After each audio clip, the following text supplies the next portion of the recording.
The numbers swim before my eyes, mocking me with their implications. $847,000. Gone, just like that, transferred out of our joint account 3 days ago while I was busy planning the perfect anniversary dinner. I'm heaven, and I've spent 5 years building a life with a man who just emptied our savings without a word. My fingers hover over the keyboard, trembling slightly as I scan the transaction details again. The cursor blinks steadily, unlike my racing heart. Each click through our online banking history reveals more. Smaller transfers I'd missed, scattered throughout the past 6 months, like breadcrumbs leading to this massive withdrawal. Darling, are you ready? Liam's voice floats up from downstairs. Mother's expecting us at 7 sharp. I close the laptop, muscle memory taking over as I apply a final coat of lipstick. Just finishing up, I call back, my voice steady despite the acid churning in my stomach. The mirror shows a woman I barely recognize. Perfectly coiffed hair, designer dress, practiced smile. Behind that facade, calculations race through my mind. 847,000, our entire safety net, our future children's college fund, our dream house down payment. Liam appears in the doorway, adjusting his tie. You look stunning. His smile doesn't quite reach his eyes, though Mother might say that neckline is a bit daring for a family dinner. Monica always finds something to criticize, I say, reaching for my clutch. It's practically a tradition at this point. He frowns slightly. She means well. You know how important family values are to her. Family values? Right, like draining shared accounts without discussion. Speaking of family, I say carefully, I was thinking we should review our financial planning soon. With the baby discussion coming up, his shoulders tense almost imperceptibly. Let's not start this now. We're already running late, and you know how Father feels about punctuality. Of course, Derek's punctuality fetish ranks higher than discussing the disappearance of nearly $1 million. In the car, Liam chatters about work, about Marcus's latest business venture, about everything except what matters. I nod at appropriate intervals, watching his hands on the steering wheel. Hands I once thought would never hurt me. Marcus mentioned an interesting investment opportunity, he says, turning onto his parents' tree-lined street. High risk, high reward situation. The kind of thing that could set us up for life. My throat tightens. Is that so? You'd love it, actually. It's all about market disruption and innovative tech solutions. Right up your alley with your marketing background. The massive iron gates of his parents' estate swing open, and I think about disruption, about innovation, about solutions. We should discuss it properly, he continues, pulling into the circular driveway. Maybe over dinner tomorrow? Just the two of us? I touch the phone in my clutch, thinking of the screenshots I took earlier, of the email I've drafted to our bank's fraud department, of the consultation appointment I've scheduled with a divorce attorney. Tomorrow sounds perfect, I say, smiling as he opens my door. I have quite a few things I'd like to discuss. Monica appears in the doorway, elegant as always in her pearls and judgment. Heaven, darling, you're 3 minutes late. And that dress, well, we can't all have natural sophistication, can we? I kiss her cheek, breathing in her expensive perfume. Good evening, Monica. You're right. Some things just can't be bought. Behind me, Liam coughs uncomfortably. If he only knew how much truth that statement held. 847,000 truths, to be exact. Derek's voice booms from inside. Are you all going to stand there all evening? The chef prepared duck, and it won't wait forever. As we step inside their marble fortress, I think about ducks, how they appear so calm above water while paddling furiously beneath the surface. How appropriate. Coming, Father, Liam calls out, his hand pressing against my lower back, guiding me forward. I let him think he's still in control. For now. After all, revenge, like duck, is best served cold. The duck sits untouched on my plate, while Monica dissects my career choices with surgical precision. Each word is a carefully crafted blade designed to slip between my ribs without leaving visible wounds. I was speaking with Caroline Thompson last week, Monica says, dabbing her lips with a monogrammed napkin. Her daughter-in-law just left her position at Goldman Sachs to focus on family. Such a wise decision, don't you think? I spear a roasted potato, imagining it's something else. How fortunate she had that choice. Choice? Derek's laugh booms across the dining room. It's about priorities, young lady. When I married Monica, she understood her role immediately. Liam shifts in his chair beside me, suddenly fascinated by the crystal chandelier above us, the same way he becomes conveniently deaf whenever his parents start their weekly assault on my life choices. Speaking of priorities, Monica continues, I noticed you haven't been attending the country club charity meetings lately, Heaven. The committee really needs dedicated members who can commit proper time. The weight of $847,000 missing dollars sits heavy in my stomach. Work has been particularly demanding. We're launching a major campaign next month. Campaigns come and go. Monica waves her hand dismissively. Family legacy endures. Isn't that right, Liam? Actually, Liam straightens, finally finding his voice. Heaven's been instrumental in securing several high-profile clients. Her latest project could revolutionize our financial situation. I freeze mid-bite. Our financial situation. The audacity nearly makes me laugh. Financial situation? Derek's bushy eyebrows draw together. Son, is there something we should know? Nothing concerning, Liam says quickly, too quickly. Just exploring some innovative investment opportunities with Marcus. Monica's perfectly plucked eyebrows arch. Marcus? That boy has always been rather impulsive with money. He's matured, Liam defends. His latest venture shows real promise. Heaven, tell them about the projected returns we discussed. My wine glass pauses halfway to my lips. We hadn't discussed anything. Why don't you explain it, darling? You understand the numbers better than I do. Liam launches into a complicated explanation about market disruption and emerging technologies. I watch Monica's face tighten with each word, her fingers whitening around her fork.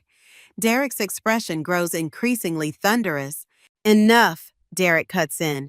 This sounds exactly like that ridiculous cryptocurrency scheme you nearly fell for 3 years ago. Have you learned nothing from our guidance? Father, this is different. Different? Monica's voice could freeze hell. Different like that real estate venture in Dubai? Or that startup that promised to revolutionize dog walking? I sit back, watching the show unfold. Every failed investment they mention is news to me. How many other financial secrets is Liam hiding? Perhaps, I interject smoothly, we could discuss something lighter. Monica, those new drapes in the foyer are exquisite. Yes, Monica seizes the change of subject, though her eyes remain sharp. Custom made in Italy. Speaking of which, Heaven, that dress, is it off the rack? Vintage Dior, actually. Some things are worth the investment. Liam coughs violently into his napkin. When he emerges, his face is flushed. Shall we move to the sitting room for coffee? In the ornate hallway, he grabs my elbow. What are you doing? Supporting my husband. I smile sweetly. Isn't that what you always want? You're being deliberately provocative. Am I? I thought I was being innovative, disruptive even. His fingers tighten. We'll discuss this at home. Yes, I agree, watching Monica hover near the sitting room door, clearly straining to hear. We have so much to discuss. Heaven, darling, Monica calls out. Come help me with the coffee service. I want to share my thoughts about proper family planning. I extract myself from Liam's grip. Of course, Monica. I'm always eager to learn about proper investments. The crystal coffee cups chime like warning bells as I follow her into the kitchen, leaving Liam to face his father's continued interrogation. 847,000 questions are about to become the least of his problems. After all, Monica always says family comes first, and I'm about to give her a lesson in exactly what that means. The private investigator's photos spread across my desk like fallen autumn leaves, each one more damning than the last. Liam and Marcus at exclusive restaurants, high-end clubs, private meetings with people I don't recognize. 5 weeks of surveillance captured in glossy 8x10 prints, telling a story my husband never meant for me to read. Your husband's been busy, the investigator had said, sliding me the final report. The withdrawals align perfectly with these meetings. Always in cash, always after hours. I traced the timestamp on one photo, taken the exact day of our missing 847,000. My office door clicks open. Heaven? It's Sophia, my new project manager. The client meeting's in 10 minutes, but you might want to see this first. She places her tablet in front of me, open to a business news site. The headline hits like a physical blow. Tech startup Nexus Ventures under federal investigation for suspected fraud. Marcus's company, the one Liam couldn't stop talking about at his parents' dinner. Isn't this the firm your husband was considering investing in? Sophia asks carefully. My laugh sounds hollow even to my own ears. Considering? Right? My phone buzzes, Monica's name flashing on the screen. I silence it, but it starts again immediately. Then my work line rings. Heaven speaking? Why aren't you answering your cell? Monica's voice crackles with barely contained fury. Have you seen the news? Tell me Liam didn't actually invest in that criminal enterprise. I study one of the surveillance photos. Liam handing Marcus a thick envelope outside an upscale bar. I'm afraid I can't tell you that, Monica. What do you mean you can't? Did you know about this? Did you encourage him? I have to go. Client meeting. Don't you dare hang up on. I replace the receiver with exquisite care, though what I really want is to throw it through the window. Heaven? Sophia hovers uncertainly. Should we reschedule the meeting? No. I stand, smoothing my skirt. We're launching this campaign perfectly on schedule. Everything else can burn. The client meeting passes in a blur of presentations and handshakes. I maintain my professional smile while my phone vibrates continuously in my bag. Monica, Derek, unknown numbers that are probably reporters. Afterward, Sophia follows me back to my office. There's something else, she says, closing the door. Marcus was just arrested. It's all over social media. Right on cue, my office phone lights up again. This time, it's Liam. Where are you? His voice is tight with panic. We need to talk, now. I'm working. Unlike some people, I actually earn my money. This isn't funny, Heaven. Everything's falling apart. Father's lawyers are calling. The SEC wants documents. How much? I interrupt. What? How much of our money did you give Marcus? The silence stretches so long I think he's hung up.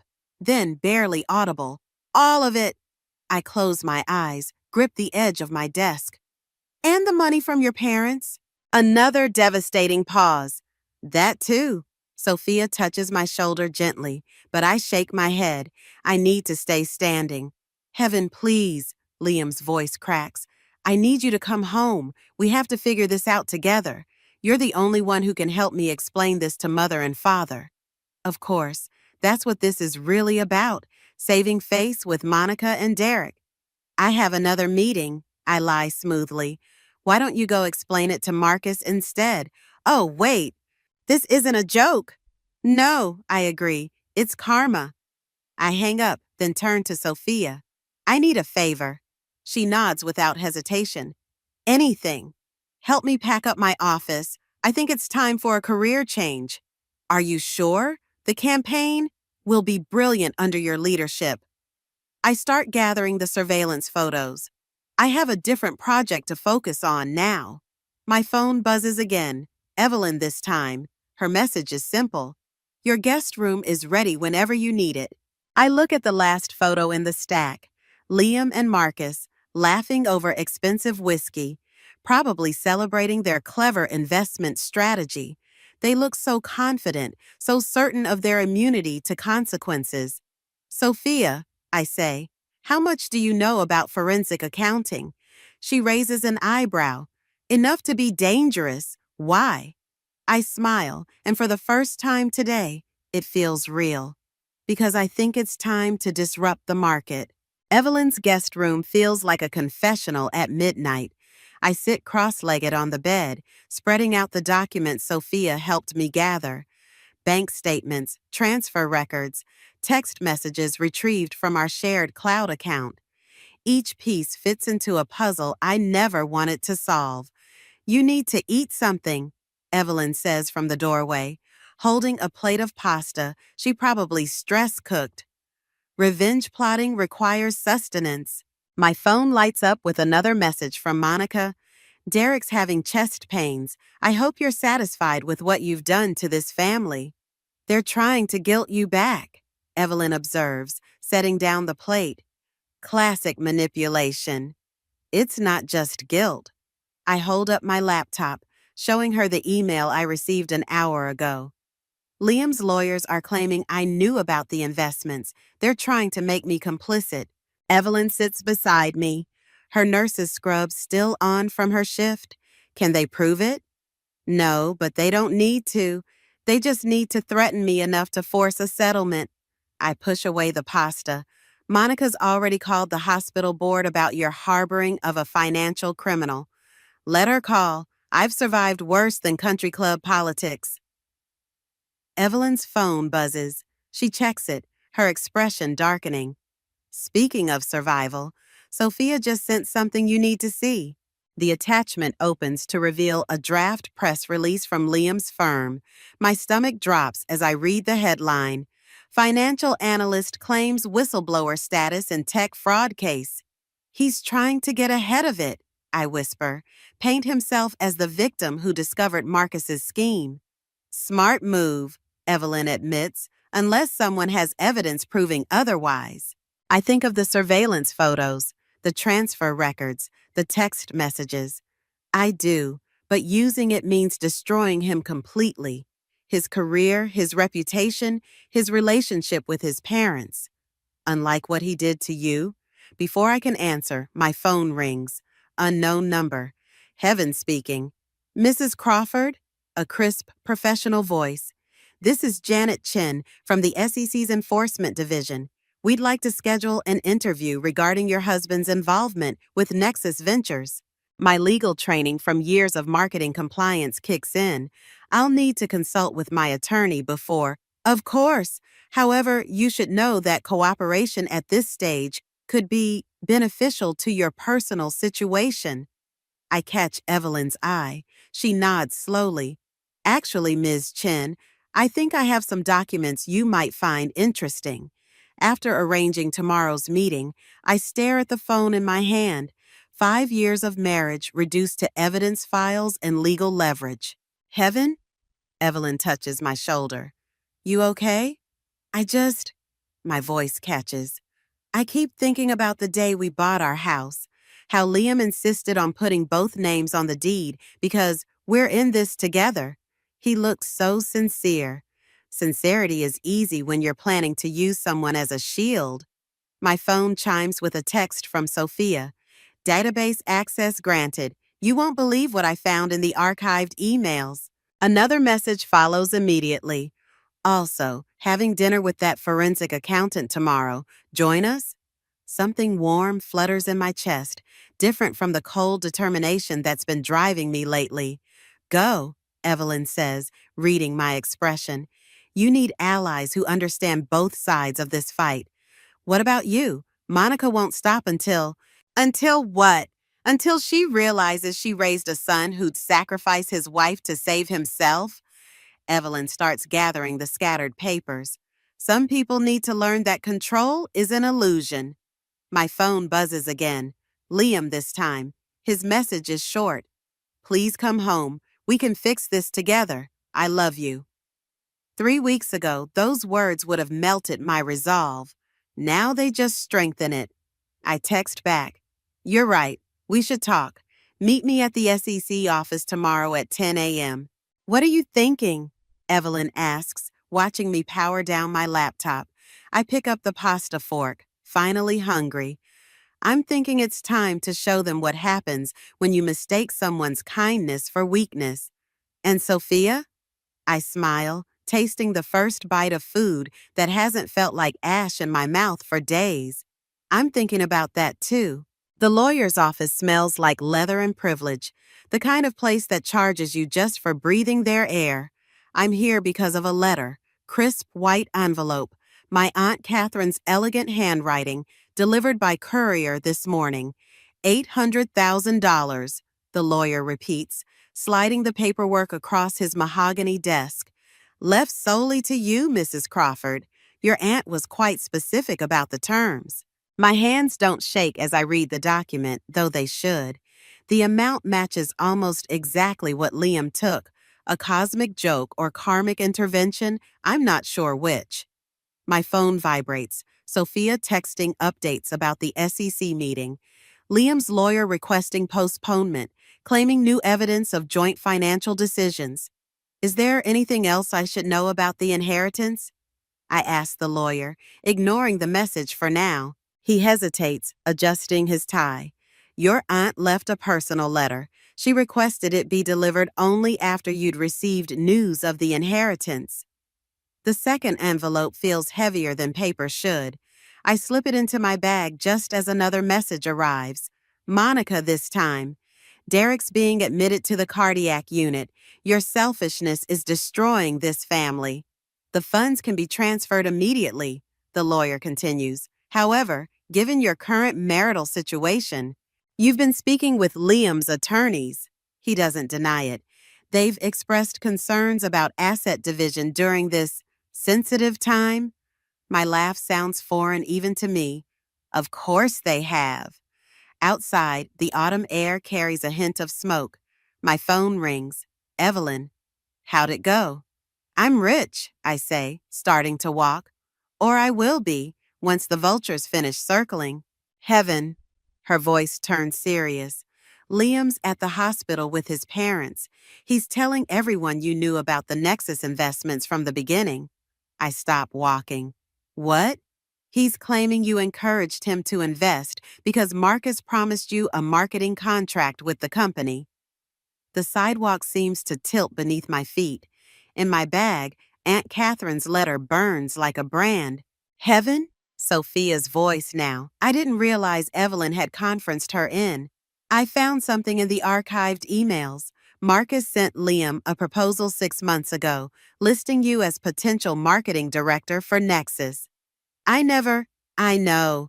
The document's metadata shows it was created the day after you rejected Marcus's drunk pass at the company Christmas party. The pieces click together with nauseating clarity. Marcus's resentment, Liam's sudden interest in Nexus, the missing money. My phone chimes with another message. Unknown number. Your aunt made the right choice. Time to make yours. M. Heaven? Both Evelyn and Sophia speaking now. What do you want to do? I pull out Aunt Catherine's letter, tear it open right there on the street. My dearest Heaven, you were always too good for them. The boy who saw you as a shield, the woman who saw you as a threat, the man who confused control with love. This money isn't just an inheritance, it's your key to the cage they built around you. Use it wisely, use it ruthlessly. Most importantly, use it for yourself. All my love, Catherine. Heaven. Sophia again, gentle but urgent. The SEC wants to move up the meeting. They're interested in the marketing contract angle. I think of Monica at her dinner table, surgically dissecting my worth, of Derek's dismissive lectures about financial responsibility, of Liam's practiced sincerity while he drained our accounts. Tell them I'll be there in an hour, I say, already flagging down a taxi. And Sophia, bring every email, every document, every piece of evidence we've gathered. It's time to show them what ruthless really looks like. What about Derek? Evelyn asks. He's actually ill, Heaven. Good, I say, surprising myself with how much I mean it. Let them all feel what it's like to be vulnerable for once. The taxi pulls up. Through the window, I catch my reflection. Shoulders straight, eyes clear, Aunt Catherine's letter clutched in my hand like a weapon. Heaven? Sophia's voice softens. Whatever you decide, I'm with you. Something warm unfurls in my chest, pushing back against the cold determination that's been driving me. I know, I say, and for the first time in weeks, my smile feels real. That's what real family does. The hospital corridor stretches endless and white, my heels clicking like time bombs against the linoleum. Ahead, Monica's voice carries from Derek's private room, sharp with accusation. She's trying to destroy everything we've built, Derek, using that inheritance to blackmail our son. I pause outside the door, Aunt Catherine's letter burning in my pocket. Before I can enter, Liam emerges, his face carved with calculated concern. Perfect timing, he says, loud enough for his parents to hear. We were just discussing the beach house investment, the one you agreed would be perfect for starting our family. I never agreed to any beach house, but then I never agreed to be the scapegoat for his financial crimes either. Heaven, darling. Monica appears beside him, pearls gleaming like armor. Your inheritance is truly a blessing, the perfect solution to all our recent difficulties. Through the doorway, I glimpse Derek in his hospital bed, monitors beeping steadily. His eyes meet mine, cold despite his condition. The papers are ready, Liam continues smoothly. Just need your signature to transfer the funds. Then we can put this whole Nexus situation behind us. My phone vibrates. Sophia's name flashing. I silence it without looking. Actually, I say, I've already allocated those funds. The temperature in the corridor drops 10 degrees. You what? Monica's voice could freeze hell. I've invested it, all of it, in my future. Liam steps closer, his cologne suffocating. What exactly does that mean? It means I bought out your position at the firm. He laughs, but there's panic beneath the sound. That's impossible. The partners would never. They would when presented with evidence of your involvement in Marcus's fraud. Turns out your father's colleagues aren't keen on family loyalty when it threatens their profits. Monica's hand flies to her throat. You vindictive little heaven. Derek's voice cuts through, weaker than I've ever heard it. Come here. I enter the room, keeping my distance from the bed. The mighty Derek Crawford, laid low by stress and betrayal, but not mine. You think you're being clever, he says, but you've just proven everything we ever suspected about you. A gold digger using our son for social climbing. Interesting theory. I pull out my phone, opening the email I received an hour ago. Should we discuss the offshore accounts you helped Liam set up? The ones where my stolen money was supposed to hide until the Nexus investigation blew over? The monitor's beeping accelerates. Derek? Monica rushes to his side. Darling, your heart. Everything I did, Liam says quietly, dangerously, I did for this family's legacy, for our future children. The children you discussed having with Jessica from accounting? Those futures. His face goes slack. Behind him, Monica's eyes widen with genuine shock. My phone buzzes again, Sophia, then Evelyn in rapid succession. Something's happening, but I can't stop now. You have 1 hour, I tell Liam. Sign the divorce papers, admit your role in the fraud, and I'll leave your parents out of it. Otherwise what? Monica sneers. You'll destroy this family? Look what you're doing to Derek's health already. Is revenge worth killing a man over? The words hit harder than they should. I glance at Derek pale against the hospital sheets, and for a moment I see my father in his final days, another powerful man laid low by his own choices. Heaven, please. Liam's voice turns soft, reasonable, his most dangerous weapon. We can fix this, together, like we always have. My phone erupts with messages.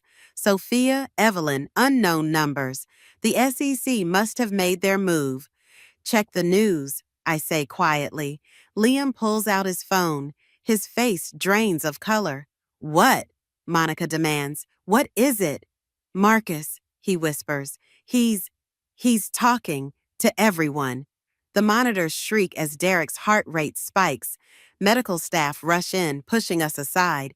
In the chaos, I back toward the door. 1 hour, I remind Liam. Tick-tock. But as I turn to leave, his last words follow me like a curse. When this is over, you'll have nothing left either. In the elevator, I finally check my messages. Sophia's words blur through unexpected tears. Marcus implicated everyone, including you. They're freezing all accounts, even the inheritance. Heaven, where are you? We need to move fast. The doors open to a lobby full of reporters. Through the glass doors, I see more arriving, cameras ready. Tick-tock indeed. The SEC conference room feels like a gladiator arena, all polished wood and predatory stares. Marcus sits across from me, designer suit replaced by prison orange, his smirk finally wiped away. Liam's at the far end, flanked by lawyers who smell fear like sharks smell blood. Let's review the timeline, Agent Chen says, spreading documents across the table. Mrs. Crawford, you claim you had no knowledge of the Nexus investments. That's correct. My voice stays steady, even as Marcus's leg bounces under the table. Interesting. Chen slides forward an email. This proposal lists you as future marketing director. Your husband claims you orchestrated the entire arrangement. Heaven would never. Sophia starts from beside me, but I touch her arm. Let them play their hand first. Actually, Marcus interrupts, I can clarify that. His eyes lock onto mine, victory gleaming. Heaven and I discussed the position extensively. She was very persuasive. Liam's lawyers lean forward, sensing blood in the water, but I just smile. What date was that discussion, Marcus? He names the Christmas party. Perfect. I nod to Sophia, who opens her laptop. Security footage fills the wall screen. Marcus cornering me at the party, my clear rejection, his drunken aggression. Then a second video, Marcus and Liam in a bar the next day, plotting. Funny thing about revenge, I say quietly, it makes men sloppy. The door bursts open. Monica storms in, Derek shuffling behind her with a nurse's support. This is absurd. Our son would never. Mrs. Crawford, Chen cuts in. This is a closed meeting. I have evidence. Monica slaps down a folder. Proof that Heaven knew everything. Bank statements showing joint decisions. Forged, I interrupt. Like the documents Liam created to access my trust fund 3 years ago. The ones you helped him notarize, Monica. Derek sways slightly. The nurse moves closer, concerned. You ungrateful, Monica starts, but Chen raises her hand. Actually, Mrs. Crawford Sr., we'd like to discuss those notarized documents. Liam stands abruptly. This is a witch hunt. Heaven's trying to destroy my family because I wouldn't let her control our finances. Ask anyone. She's obsessed with money, with status. Like the status of these offshore accounts. I slide forward my final piece of evidence. The ones where my inheritance mysteriously appeared yesterday. The room goes silent. Marcus's leg stops bouncing. That's impossible, Liam whispers. Those transfers were untraceable. Nothing's untraceable, Sophia says quietly, especially when you use the same passwords for everything. Your anniversary date? Really? Chen's team moves quickly after that. As they read Marcus his updated rights, as Monica crumples into a chair, as Derek's nurse insists he return to the hospital, Liam just stares at me. Why? He finally asks. I loved you. No, I stand, gathering my things. You loved what I represented. The perfect wife, the social shield, the convenient scapegoat. Just like your parents loved the idea of control more than they loved you. Heaven, Monica calls out as I reach the door. You've destroyed everything. Are you happy now? I think of Aunt Catherine's letter. of Sophia's hand finding mine under the table, of Evelyn waiting outside with champagne, regardless of the outcome. Actually, Monica, I'm just getting started. The SEC might be interested in those charity foundation accounts you've been managing. Derek groans, clutching his chest. This time, I feel nothing. Tick-tock, I tell them, echoing Liam's threat from the hospital. Better lawyer up. In the hallway, Sophia catches up to me. That was ruthless, beautiful. She hands me a tissue I didn't know I needed. You're shaking. I am. 5 years of manipulation, of subtle degradation, of dreams twisted into weapons, all ended in 45 minutes of calculated destruction. My phone buzzes. Evelyn. News van's outside, ready to face the cameras? I look at Sophia, who hasn't let go of my hand. At the conference room behind us, where Monica's wails echo through the door. At my reflection in the window, shoulders back, head high, finally free. Actually, I say, I have a better idea. We take the back exit, leaving them to face the cameras alone. Let them explain their choices to the world. I have other legacies to build. The auction hammer falls with a crack like destiny. Sold to Ms. Heaven Crawford. Monica and Derek's estate, their pride, their legacy, their fortress of control, now belongs to me. The irony tastes like expensive wine, the kind they used to serve at family dinners while dissecting my worth. Sophia squeezes my hand as the auctioneer moves on to the next foreclosure. We don't stay to watch. Outside, autumn leaves dance across the courthouse steps, and I think of all the papers that brought us here. Divorce decrees, SEC findings, criminal charges, bankruptcy notifications. My phone buzzes, a news alert about Liam's sentencing tomorrow. I delete it without reading. Ready? Sophia asks, keys jingling in her hand. Before I can answer, a familiar voice cuts through the crisp air. Heaven! Monica stands at the bottom of the steps, her Hermes scarf replaced by department store polyester, her pearls conspicuously absent. She looks smaller somehow. I'm not interested in another fight, I tell her. I'm not here to fight. Her voice cracks. I'm here to return something. She holds out an envelope, yellowed with age. My Aunt Catherine's handwriting addresses it to Monica Crawford. Where did you get this? Catherine sent it years ago before, Monica's hands twist together, before we drove her away from the family. I never opened it. I take the envelope, feeling its weight. Why give it to me now? Because she saw what I couldn't, what I refused to see. Monica looks at Sophia, then back to me. She saw how power corrupts love. The envelope contains a single photograph. Young Monica in a nurse's uniform, smiling beside a handsome man who isn't Derek. On the back, Catherine's elegant script. Remember who you were before they told you who to be. His name was James, Monica says softly. He didn't come from the right family. Understanding clicks like handcuffs. So you chose status over love. I chose what I thought was strength. Her eyes drift to the courthouse. Now I have neither. Mrs. Crawford. Sophia steps forward, ever the mediator. The new women's shelter needs administrative help. Someone who understands. No, I fold the photograph into my pocket. Some cycles need to end. Monica nods, dignity still clinging to her shoulders like an old coat. You were always stronger than I was. She turns to leave, then pauses. Derek asked about you at the hospital. Tell him I hope he finds peace. I mean it, surprisingly. Away from here. Sophia and I watch her disappear into the crowd, another ghost of the life I've left behind. My phone buzzes again, Evelyn reminding me about dinner. You okay? Sophia asks as we walk to the car. I think about the estate I just bought, about Monica's photograph, about strength and weakness and the thin line between justice and vengeance. I'm going to turn it into a recovery center, I say, the estate, for people rebuilding their lives after financial abuse. Sophia's smile lights up her whole face. Catherine would be proud. Catherine knew. I pull out her last letter, the one that started everything. She knew I'd have to lose everything to find myself. You didn't lose everything, Sophia reminds me, her fingers lacing through mine.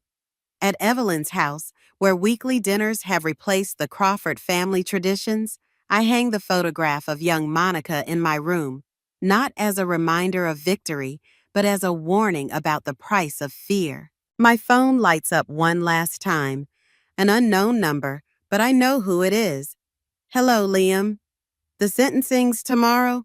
His voice sounds thin, worn. Will you be there? I look at Sophia setting the table with Evelyn, at the life I'm building from the ashes of his betrayal. No, I say quietly. I don't need to watch you fall to know I've risen. After I hang up, I delete his number. Some endings don't need witnesses, just like some vengeance doesn't need violence. Sometimes justice is simply living well, on your own terms. The autumn wind whispers through Evelyn's garden as we gather for dinner, carrying away the last echoes of the Crawford legacy. Tomorrow, I'll start turning their mansion of control into a haven of healing. But tonight, I'm just Heaven. No longer a wife seeking revenge, but a woman who found freedom in the ruins of betrayal. And that's the sweetest victory of all.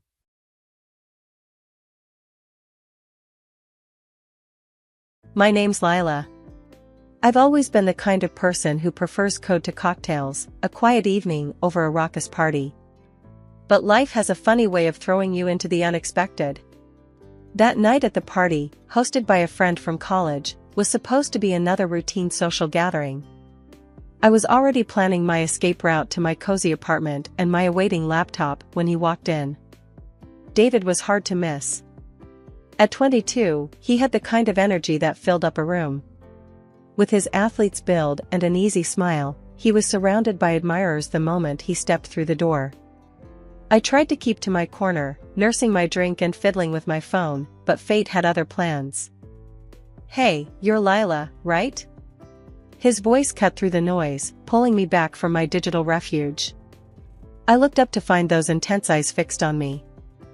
"Yeah, that's me. And you are?" I asked, even though I already knew the answer. "David Matthews, the rising hockey star everyone seemed to talk about." "David, I've heard a lot about you. You're the genius programmer at Turner Tech, right?" His grin was infectious, and I found myself smiling, despite my initial resolve to remain disinterested. "Genius might be stretching it, but yeah, I work for an IT company," I said, trying to play it cool. David chuckled, pulling up a chair next to me, uninvited but not unwelcome. "So, what brings you to a party where you clearly wish you were anywhere else?" I shrugged, looking around at the bustling room. "Guess I was trying to be social. My friends keep telling me I need to get out more." "That's funny." David leaned in, his voice dropping to a playful whisper. "Because I've been trying to get out of these things too. Too much fake chatter." "You want to escape? Let's grab some real food, this party stuff is just fluff." I hesitated. This wasn't my usual style, but there was something about David that felt different, genuine. Maybe it was the way he looked at me, like he really saw me, not just the quiet girl in the corner. As we sneaked out of the party, the cool night air felt like a splash of clarity. We ended up at a 24-hour diner, the kind with greasy fries and endless coffee. David ordered the biggest burger on the menu for us to split, and I found myself sharing stories about coding mishaps and server crashes. David listened, really listened, nodding and asking questions that showed he got it, even if he didn't know a router from a modem. It was refreshing, talking to someone who didn't glaze over when I geeked out about technology. As the night turned into early morning, I realized that David wasn't just a hotshot athlete, he was thoughtful, funny, and surprisingly down to earth. Maybe that's why when he suggested we do this again next Friday, I didn't think twice before saying yes. David and I had been the talk of our circle since he started courting me. Despite our age difference, with me being 32 and him only 22, there was something electric between us. Honestly, it was flattering to have someone so vibrant and full of promise by my side. The day David decided to introduce me to his mom, Susan, I was nervous. The moment we arrived, the look on her face said it all. It was like she had tasted something sour just seeing me. "So, you're Lila," Susan began, sizing me up as if I were an item at an auction. "David has told me very little about you, which I suppose isn't surprising." I tried to smile, extending my hand. "It's nice to meet you, Susan." She barely touched my hand before pulling back. "Let's sit down. We have a lot to discuss, apparently." As we sat in her meticulously decorated living room, the air thick with tension, Susan didn't waste any time. "David tells me you two are planning to marry. He's a professional athlete, on his way to becoming a star. And you, Lila, you're a programmer, correct? And quite a bit older than him." "Yes, I am a programmer," I replied, keeping my voice steady, despite her tone. "And yes, there's an age difference, but we love each other." Susan scoffed. "Love," she muttered under her breath. "David, she's 32. You're just 22. You should be thinking about your career, not settling down with someone who—" "Mom," David interrupted, his voice firm. "I love Lila. That's what matters to me. We're getting married." Susan's eyes narrowed. "You're blinded by infatuation. Think about your future, your contracts, your endorsements. This is a mistake." I felt a surge of defiance. "I'm not here to argue, Susan. I came because David wanted us to meet. I respect your concern, but our decision to marry is ours to make." David nodded, squeezing my hand under the table. "Exactly. We've talked this through, and we're serious. Lila's age, her job, it doesn't matter to me. What matters is how we feel about each other." Susan leaned back, her expression unreadable for a moment before she spoke again. "Well, it seems I can't convince my own son to think clearly. If you're going to be part of this family, Lila, I expect you to understand the pressures David will face. Can you handle that? Without dragging him down?" Her words stung, but I held my gaze. "I'm not here to drag anyone down, Susan. I support David fully, in his career and everything else." There was a pause, a heavy, uncomfortable silence, before Susan stood up abruptly. "I need to think about this. David, you're welcome to stay for dinner. Lila, I think it's best if you leave now." David started to protest, but I stopped him. "It's okay, David. Let's not make this harder. I'll go, but think about what I said, Susan. I'm not the enemy here." When I found out I was pregnant, I was over the moon with joy. David was thrilled too when I told him, and he immediately suggested we speed up our wedding plans. "Let's not wait, Lila. Let's get married as soon as we can," he said, his eyes shining with excitement and a bit of urgency. The joy of our news, however, didn't quite extend to everyone. When David broke the news to his mom, Susan, her reaction was less than enthusiastic. "You're what? Pregnant?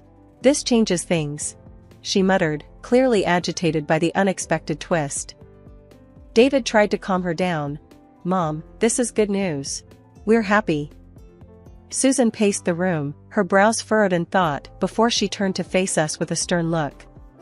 "Fine, but if you're going to do this, you're doing it on my terms. First, you two are signing a prenup." "A prenup?" I echoed, my stomach sinking. "Yes, to ensure my son's future earnings in hockey are protected. He's going to be making millions, and we can't have any risks," Susan explained, her voice firm and non-negotiable. David looked at me, his expression apologetic. "Lila, I know it's not ideal, but my mom has a point about protecting the career I'm building. It's just a formality." I nodded slowly, the reality of our situation settling in. "Okay, what's the second condition?" I asked, bracing myself. "You need to show your commitment to this family, Lila. I want you to handle the initial mortgage payment for your new house, 50% up front." Susan's eyes were locked on mine, challenging me. I was stunned. 50%? That's a lot of money, Susan. David was quick to jump in. "Mom, that's too much. Lila, we can figure something out." But I knew what I had to do. I called my dad later that day, explaining the situation and how much I needed. Without a moment's hesitation, he agreed. "I'll help you, Lila. It's important you start your married life on stable ground," he said, transferring $200,000 to my account.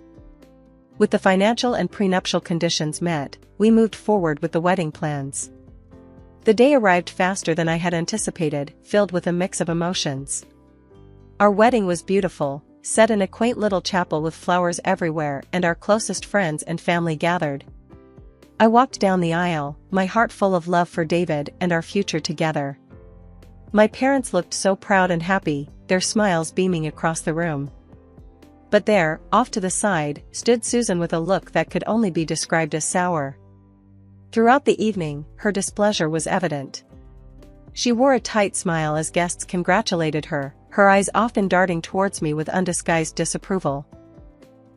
Despite her attitude, David and I tried to focus on the positive. We mingled with guests, laughed, danced, and celebrated our union and the little life growing inside me. After the wedding, it didn't take long for life to take a sharp turn into the unexpected. Susan declared she'd be moving in with us, supposedly to help me through the early stages of pregnancy. I wasn't keen on the idea, but to avoid any drama, I reluctantly agreed. Little did I know, this decision would soon transform my home into a battleground where peace was a rare commodity. Within weeks of moving in, Susan had taken over the house. It was subtle at first, a few items moved here and there, some new decorations. But soon, her presence and influence grew stronger, more invasive. She didn't do much in terms of actual housework or helping me. Instead, she spent her days shopping with the money David made from his hockey career, filling our already cozy home with lavish furniture and expensive clothes that reflected her taste, not ours. One afternoon, as I was trying to rearrange some of these new additions to make space for my own things, Susan walked in, her eyes scanning the room critically. "Lila, what are you doing? You're just moving things around without improving anything. You should focus more on resting and less on these useless activities," she snapped, her tone harsh and condescending. I bit my tongue, holding back my frustration. "I'm just trying to make some space, Susan. It's getting a bit crowded in here." "Crowded? This is quality, Lila. These are things a proper home should have. You should be thankful," she retorted, waving a dismissive hand at my simpler decorations. Feeling the sting of her words, I tried to keep my cool. "Susan, I appreciate your help around the house, but maybe we could tone down the shopping a bit. There's hardly space to move." Susan's eyes narrowed, her voice cold. "I'm only trying to bring some standard to this place. If you can't see that, it's not my problem. You should focus on what's important, like taking care of David." The remark hit harder than expected, and I felt a mixture of anger and helplessness. This wasn't the home I had envisioned for us, filled with love and mutual respect, but rather, it was turning into a showcase of Susan's tastes and preferences. Later that evening, when David got home from practice, I decided it was time to discuss the living situation. "David, we need to talk about your mom," I started, my voice steady but filled with concern. "What about her?" He looked tired, rubbing the back of his neck as he sat down. "She's taking over the house, David. And she's constantly criticizing me, making me feel like I'm not doing enough around here," I explained, hoping he'd understand. David's face hardened, and he sighed deeply. "Lila, she's just trying to help. You know how she is. She wants everything to be perfect. You should try to get along, show her some respect." As the days turned into weeks, Susan's dominance in our home grew. My attempts to reclaim some sense of normalcy or to assert my preferences were met with cold resistance from Susan and frustrating neutrality from David. The more I tried to adapt, the more isolated I felt within my own walls. It was a routine morning, and I was at the clinic for a regular pregnancy checkup, expecting nothing but good news. But the doctor's face told a different story as he reviewed the ultrasound images. "Lila, it seems there's a significant developmental issue with the fetus. I recommend further tests, But you need to be prepared for all possible outcomes, including the possibility of not carrying to term. The drive home was a blur, and walking into the house, I was met by Susan's scrutinizing gaze. "Well, what did the doctor say?" she demanded, her tone more intrusive than concerned. I swallowed hard, fighting the lump in my throat. "It's not great news, Susan. There are complications. The baby might not make it." Susan's reaction was cold, almost mechanical. "I see. Well, you need to think about what's best, for you and for David. Sometimes these things are for the best." Her words stung, but I had no energy to argue. I needed David, his support more than ever. When he finally came home, I told him everything, the tears I had held back now freely streaming down my face. David looked devastated, but his words were hollow. "I'm so sorry, Lila. We'll get through this. Whatever you need, I'm here." But as the days went on, David's promise felt empty.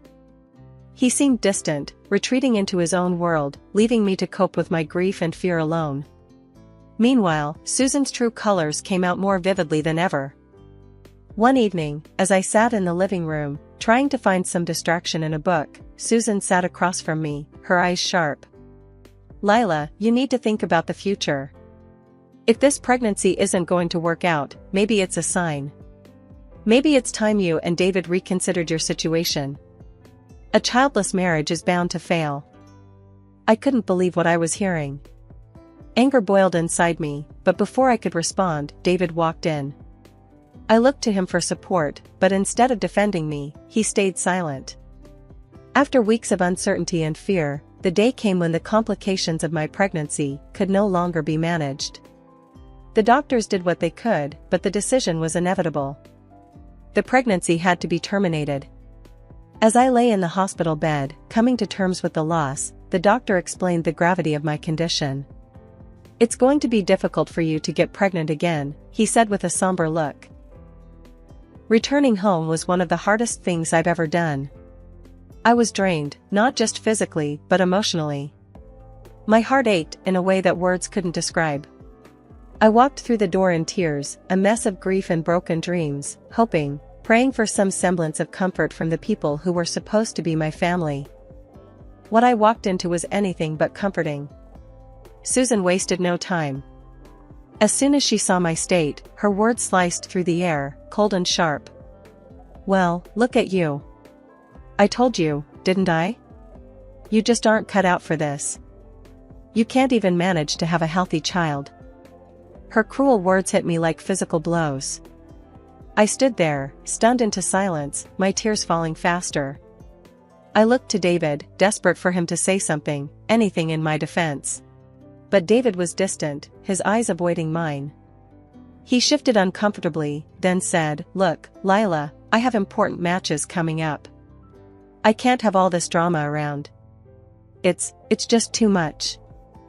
I stared at him, disbelief clouding my pain. Our child was not just some drama, David. This was our baby, our future. How can you be so cold? David's face hardened. "I'm tired, Lila. Tired of your complaints and all these problems.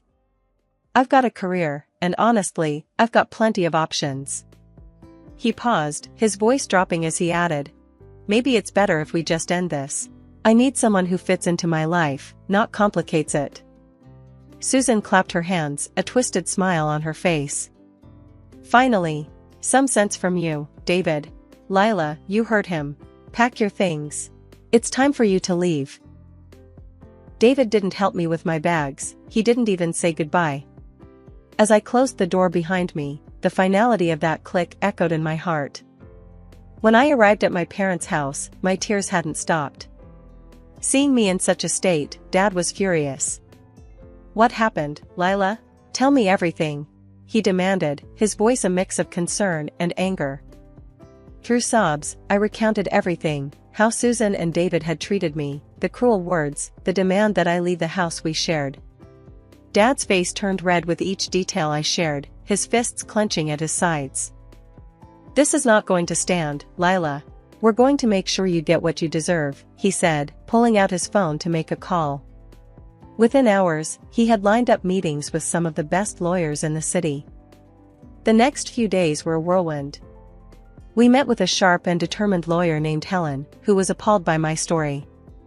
"We'll file for divorce immediately and sue for half of every investment you made in that house," she declared, her tone fierce and resolute. True to her word, Helen moved quickly. The divorce papers were served to David, and the lawsuit for my share of the house investments was filed. David and Susan were shocked. As the legal battle ensued, it became clear that they were in a precarious financial situation because of my mother-in-law's ill-considered spending. David and Susan were forced to sell the house. Meanwhile, David's life seemed to spiral. He met a young fan, a girl who was smitten with the shining star, and married her hastily. I heard about the wedding through friends. It didn't sting as much as I thought it would. Instead, it felt like confirmation that leaving him was the right decision. But Susan couldn't resist one last jab. A few weeks after David's rushed wedding, I received a letter from her. Inside was a photo from the wedding, showing Susan beaming next to David and his new wife. On the back, Susan had written a note. "Finally, my son has found a young and healthy woman who will give birth to healthy children for him." The cruelty of her words was meant to wound, and it did, but not as deeply as she intended. The lawsuit dragged on, but eventually, the court ruled in my favor. I was awarded half of the investment we had made in our former home, a sum that significantly strained David's finances further. 2 years have rolled by since I last walked out of that house, feeling broken and betrayed. A lot has changed since then, especially for me and my dad's company. We've been breaking into the international market, and my work paid off in a big way. I received an international award in IT technology, a recognition that came with a prize of $1 million. Just when I thought things were settling down, my phone rang. The screen flashed a number I didn't recognize at first, but the voice that greeted me was unmistakably Susan's. "Lila, you need to come back to David," she stated bluntly. "No hellos, no how have you been?" I paused, taken aback. "Susan? Why would you think I'd come back?" Her voice was sharp, tinged with desperation. "David's been injured, a bad accident during a match. He's in a wheelchair now, can't play anymore. His wife left him, took half of everything. We need you." Her words were a jolt, but not enough to shake the foundation I'd rebuilt. "And you think I should return because of his injury? Why, Susan? Just because I have money now?" She didn't hesitate. "You're rich now, Lila. You can afford to take care of him. And me. I'm willing to let bygones be bygones. I'll even cook for you and let you have children, imagine that." I couldn't help but laugh, a short, bitter sound. "Susan, do you hear yourself? You want me back as some sort of nursemaid to David and his financial backer to you, just because I won money? It's always about money with you." Susan's voice cracked, angry and sharp. "You owe us, after everything." I shook my head, even though she couldn't see. "I owe you nothing, Susan. I built my life again from scratch, without any help from you or David. You threw me out when I was at my lowest. Why would I ever think of coming back?" There was a silence on the other end, heavy and thick. Then Susan spat out, "You're making a huge mistake, Lila." "I made my mistakes, Susan, but I learned from them. And returning to a life that nearly broke me isn't a mistake I'll make twice," I replied, my voice calm and steady. Hanging up the phone, I felt a surge of freedom. Her words no longer had the power to hurt me. I was truly free, and my life was my own. Looking around my office, filled with awards and the buzzing of computers, I knew I was right where I was meant to be. Later, at home, I poured myself a glass of wine and stepped out onto my balcony, looking out over the city lights. The challenges of the past seemed like distant memories, and the future was bright and full of promise. I had found success and contentment in my work, and I was surrounded by people who valued and respected me. As I sipped my wine, I thought about Susan's call, her voice so filled with anger and desperation. It was clear that in her world, money still dictated worth. But in my world, I measured wealth not by dollars in the bank, but by the happiness and peace I'd fought so hard to achieve. One crisp morning, as I walked into the office, the buzz of the upcoming product launch was palpable. My team, a group of brilliant and driven individuals, greeted me with enthusiastic updates. "Lila, we're almost ready to roll out the new software. Just a few tweaks left," Jenna, one of our lead developers, informed me, her eyes sparkling with excitement. "That's great to hear, Jenna. Make sure those tweaks are solid. We can't afford slips, not with so much riding on this," I replied, my tone both encouraging and firm. Jenna nodded, her demeanor serious. "Absolutely, Lila. We're on it." I received a call from Dad later. His voice was brimming with pride. "Lila, I just wanted to tell you how proud I am of you. Not just for your success at the company, but for how you've handled everything life threw at you." "Thanks, Dad. It means a lot to hear that from you. I couldn't have done it without your support," I responded, feeling a warmth spread through me. "You did the heavy lifting, kiddo. I was just here to offer a hand when you needed it," he said, and we both laughed. That evening, as I walked through the park on my way home, I felt a deep sense of peace. I stopped for a moment, taking in the beauty of the setting sun, the laughter of children playing nearby, and the gentle rustle of leaves in the breeze. It was moments like this that I had once thought were lost to me forever. But here I was, standing strong, the master of my fate once more. I had faced betrayal and loss, fought back against those who sought to bring me down, and emerged not just unscathed but stronger. As I resumed my walk, a plan began to form in my mind. I wanted to use my experiences to help others who might be facing their own battles. Perhaps a foundation, something that could offer support and strength to those in need.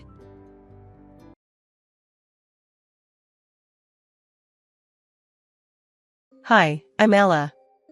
It all started back when I was a fresh-faced hairdresser, barely out of school and already behind the chair at a small salon downtown. Those were simpler times, just me and my scissors, and the whole world seemed like it was there for the taking. It was a regular Tuesday when James first walked in.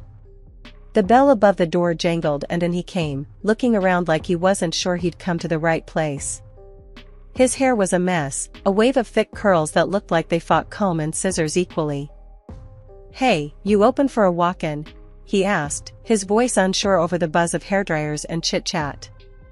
"Sure thing, take a seat," I said, pointing to my chair. He sat down, and I threw the cape over him, snapping it at the back a bit tighter than necessary. "What are we doing today?" "Just, make it look like I ain't been dragged through a hedge backwards," he joked, half smiling in the mirror. I laughed, picking up my scissors. "I reckon I can do that." As I worked, we started talking. Turns out, we both had a thing for old-school rock bands and hated modern pop.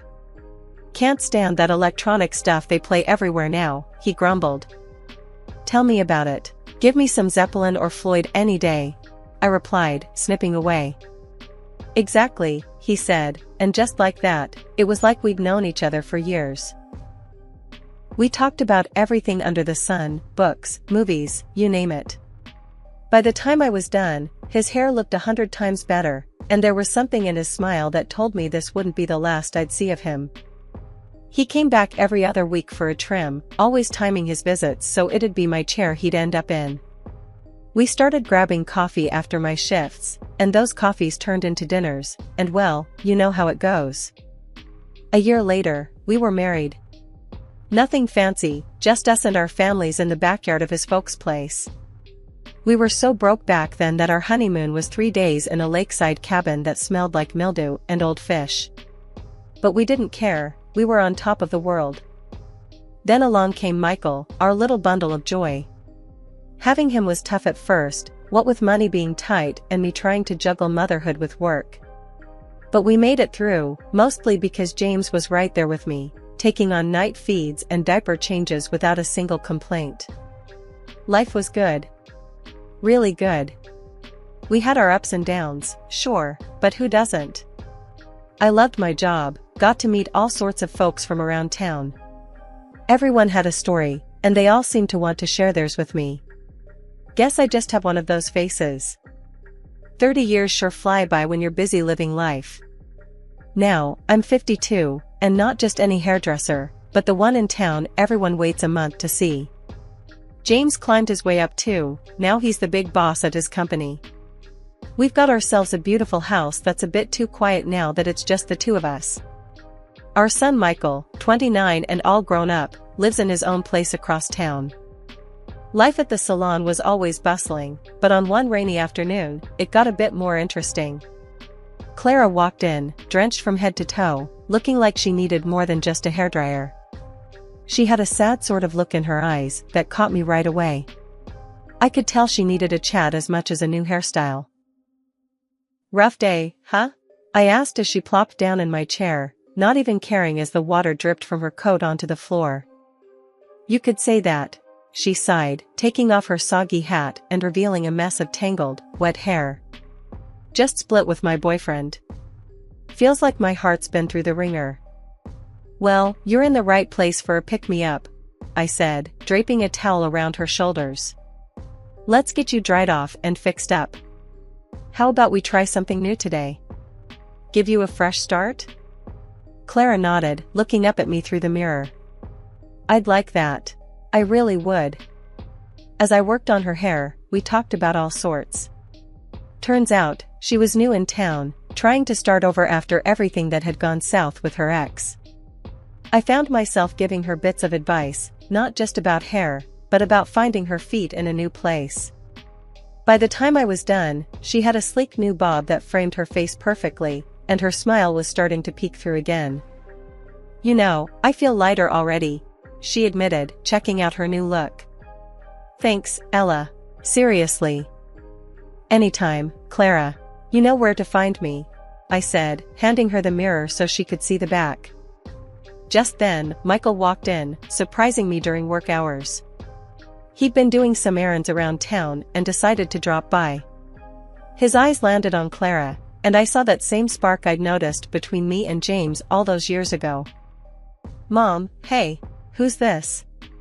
Michael asked, trying not to make it obvious he was checking Clara out. "This is Clara. Clara, meet my son Michael. He's usually not around during the day, thinks he's too busy for his old mom," I joked, giving Michael a playful glare. "Nice to meet you, Clara. And Mom, I'm never too busy for you," Michael shot back with a grin. Clara laughed, and I could see her warming up to Michael's charm. "Nice to meet you too, Michael. Your mom's been telling me all about the town.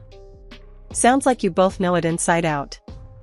"Yeah, well, I could show you some places if you like," Michael offered, and I almost rolled my eyes at how smooth he was being. "That'd be great," Clara said, her smile bright and genuine now. As they chatted, I cleaned up my station, keeping one ear on their conversation. It was clear they clicked instantly. Michael offered to take her out for a coffee to continue their tour guide chat, and Clara agreed.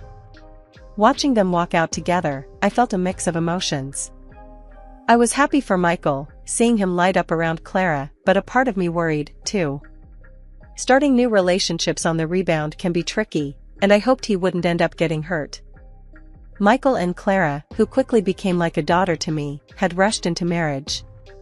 It was a whirlwind, sure, but seeing them so happy made everything feel right.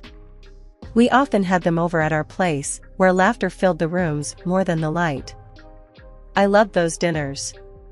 Clara would always joke about her taste in men, teasing Michael by saying she liked them slender and athletic. Michael would play along, sucking in his gut and flexing like a bodybuilder, which had us all cracking up every time. It was all in good fun.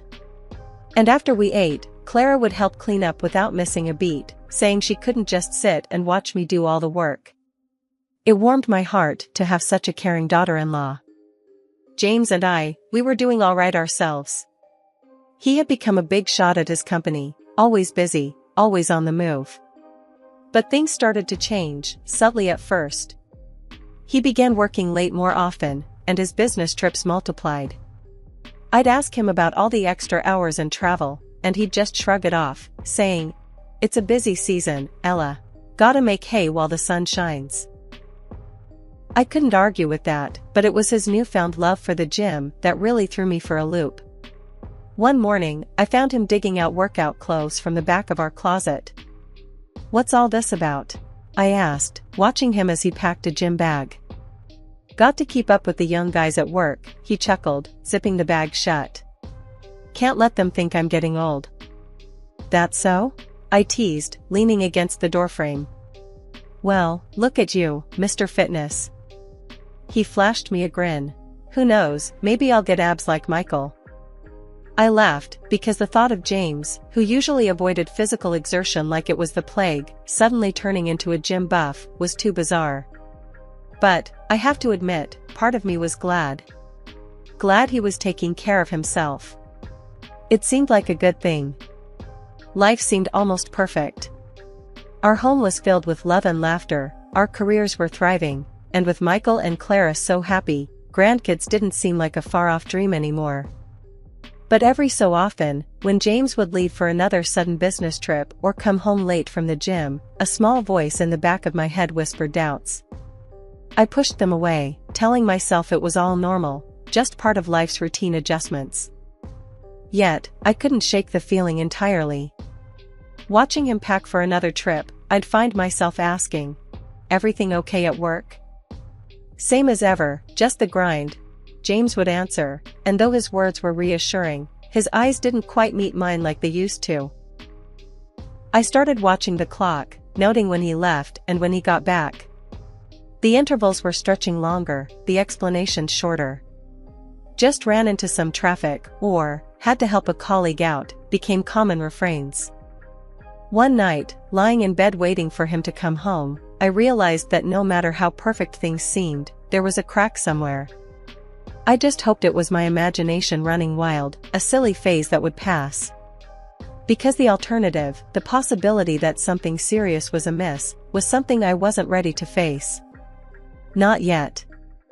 It was a regular Thursday at the salon when Marie, a client I've known for years, came in bubbling with excitement about her recent vacation. As she settled into the chair, she started showing me videos they'd taken. "We caught so much of the trip, Ella, look at this one," she beamed, scrolling through her phone. As she held up the screen, a video of a bustling restaurant played. I watched, half listening as Marie narrated their dining experience, but my attention snapped fully when the camera unintentionally captured a couple at the next table in a deep kiss. My heart sank, my breath caught in my throat. It was James and Clara, Michael's wife, tangled up in each other, completely lost in the moment. "Can you send that to me?" I managed to choke out, my voice barely above a whisper. Marie, puzzled by my sudden interest, nodded slowly and forwarded the video to me. "Sure, but are you all right, Ella? You look pale." I forced a smile, shaking my head slightly. "Yeah, just thought I saw someone I knew. Thanks." The rest of the day passed in a blur. My hands moved mechanically, cutting and styling, but my mind was stuck on that video. The image of James and Clara together haunted every moment. I didn't dare call James.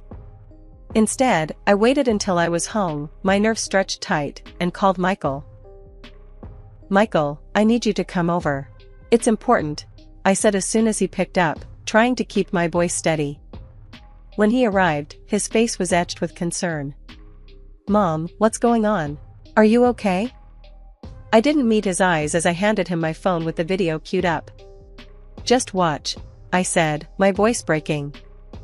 The color drained from Michael's face as he watched. The shock, the realization, hit him all at once. "Dad? And Clara?" His voice was a mix of disbelief and pain. He looked from the phone to me, searching for an answer. Before I could reply, the front door swung open and in walked James, Clara beside him, both laughing about something trivial. The sight of them so carefree twisted the knife deeper into my chest. James, still smiling, started, "Guess who I ran into today and gave a ride?" His words hung in the air as he finally noticed the atmosphere. Michael threw the phone on the table, the video still playing, the sound of their laughter grotesquely out of place now. James's smile faltered, his eyes flicking from the phone to our faces, realizing what had happened. Clara's smile dropped as she followed his gaze to the screen displaying their indiscretion. The second that video ended, the air in the room turned icy. James turned pale as if he'd seen a ghost, while Clara, with a cruel smirk, didn't even try to hide her glee. "I love him," she declared, pointing unabashedly at James. "And honestly, Ella, you're old. He doesn't want you anymore." Her words stung like a slap. I felt a deep, hollow ache in my chest. I couldn't believe I had welcomed such a snake into our home, into our family. How had I been so blind? Michael's reaction was instant. His face flushed with anger as he stood up, towering over his father. "I'm done with you, Dad. And you." He turned his fury towards Clara. "Get out of my house." Clara's laugh was sharp, her voice laced with entitlement. "And where am I supposed to go? I'm entitled to half of this apartment and alimony. You owe me that much." Michael scoffed, the sound bitter and full of scorn. "The apartment was mine before we even met. It's in my name only. And as for alimony," he sneered, "your cheating has taken care of that. You get nothing." While Clara fumbled for a response, James stepped in, his voice cold and calculated. "We need to talk about our assets, Ella. We've got 30 years of marriage here. I want half of everything." His audacity was breathtaking. My entire world was crumbling, and he was worried about money. The nerve of him, after what he'd done, to stand there and demand a share of our life together as if he hadn't just betrayed everything we built. The divorce was nasty, drawn out, and every encounter dripped with venom, especially from James. He strutted into court, playing the wronged party, trying to smear my name and grab as much as he could from the ruins of our marriage. It was excruciating to watch the man I had loved twist our memories into lies, just to gain an upper hand. And Clara, oh Clara had the gall to taunt me outside the courtroom on the last day. "You're just an old woman, Ella. James wanted someone young and beautiful, like me." Her words echoed in my ears, each syllable a pointed dagger meant to wound. It felt like the ultimate betrayal, not just of the heart but of all the years we'd spent side by side. I drove home those days feeling like the shell of the woman I used to be, questioning my worth, questioning every year we'd spent together. But through this storm, Michael was my rock. He stood by me, his presence a constant reminder that not everything from my marriage was a loss. Seeing the strength and integrity in my son, I realized that if my marriage had given me nothing else, it had given me him, a man who knew right from wrong, who stood up for what was right even when it was hard. One morning, I stood in front of the mirror, took a deep breath, and made a vow to myself. "Ella, it's time to rebuild, from the ground up." The reflection staring back at me nodded, as if sealing the pact. One of the hardest decisions I had to make was about the house. It was too full of memories, too big for just me. Plus, the settlement required that we sell it and split the proceeds. "Fresh start, Ella," I muttered to myself as I signed the papers at the real estate agent's office. "Trust me, you're making the right move," the agent, a kindly middle-aged man named Roger, assured me. "Something smaller, more manageable, it'll be good for you." He was right. I bought a cozy 2-bedroom apartment closer to the city center, perfect for one. The day I moved in, I felt a weight lift off my shoulders. As I unpacked boxes and arranged furniture, there was a sense of creating something new, something wholly mine. The next challenge was work. My career had always been a part of who I was, and I wasn't about to give that up. With the divorce settlement, I had some capital, and a fiery drive to not just continue, but to expand. I decided to open my own beauty salon. Finding the right location took time. I walked through countless potential spots, each time envisioning what could be. When I finally found the perfect place, a small but bright space on a busy street, I knew it was the one. "I can see it now," I told Michael, who had come along to give his approval. "Ella's Elegance, right there on the sign." He grinned, his earlier support unwavering. "It's perfect, Mom. You're going to make it into something amazing." The process of opening the salon was grueling. Renovations, permits, supplies, it seemed endless. But with each step completed, I felt a surge of accomplishment. This was mine, my creation, my new beginning. The grand opening was a flurry of excitement. Friends, longtime clients, and even curious passers-by filled the space, their chatter and laughter breathing life into the once empty shop. 3 years have passed since the divorce, and looking back, I barely recognize the woman I was when this all started. My business has flourished, becoming more than I had dared to hope. The community's support has been overwhelming, and in return, I've done my best to give back, to create a space that's welcoming and warm. Michael got married again 2 years after the divorce. He met Lisa at a community event, and they hit it off right away. They've since had twins, a boy and a girl. Seeing him so happy, so fulfilled, it's given me a new kind of joy I didn't know I was missing. As I lock up the salon at night, the last of the sunset casting a warm glow through the front windows, I often pause and reflect. This journey, every up and down, every setback, and every victory, has reshaped me. I'm not the same person I was, and I'm grateful for it. In those moments, surrounded by the hum of dryers and the smell of shampoo, I realized I had found my way out of the darkness. The betrayal that had once threatened to break me had instead built me stronger, fiercer. One day, out of the blue, I received a call from James, my ex-husband. His voice was casual, as if we were old friends catching up, but his words were like a slap in the face. "Ella, I think it's only fair I get half of your beauty salon. It's doing well, and frankly, it was started with my money since I was the main breadwinner for so long." The nerve of him, after everything, to claim a piece of what I had built from scratch with my own money, post-divorce. I was seething, but I kept my cool. "Okay, James, let's meet and talk about it," I said, plotting to turn the tables on him. After hanging up, I called Michael. He was furious when he heard and suggested we dig a little deeper into James's life now. "Mom, let's see what he's really up to," he said, proposing to hire a private investigator. I agreed. It was time to uncover whatever James and that woman he left us for were hiding. We chose to meet in a crowded cafe downtown. I arrived early, spotted them from a distance, James, looking older but trying hard to appear youthful, beside his much younger wife, Clara, who was visibly pregnant. Sitting down, I braced myself for a tiresome charade. James wasted no time. "Ella, thanks for coming. You know, with the baby on the way, Clara wants to start her own salon. We think a share of your business would be a good start for our family's future." Clara looked at me, smirking smugly as if she had already won this battle. I forced a smile, listening to James ramble about the bright future he envisioned for his new family, all the while thinking how deluded he was. Finally, when he paused for breath, I saw my moment. "James, you're living in a fantasy. This business you want so badly? It was built entirely without your money or influence. And as for this child you're so excited about..." I paused, my smile fading as I pulled out a series of photos and slid them across the table to him. It was like watching a train wreck in slow motion.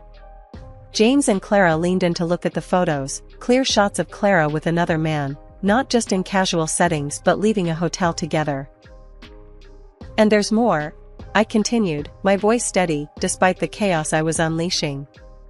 "James, remember when you had chicken pox so bad at 38? The doctor said it left you infertile. I didn't have the heart to tell you before, thinking it would crush you." The color drained from James's face. Clara's eyes widened in horror as she turned to him, her hands trembling. "You're lying," Clara shrieked, her voice breaking. James just sat there, stunned, as reality crashed down around him.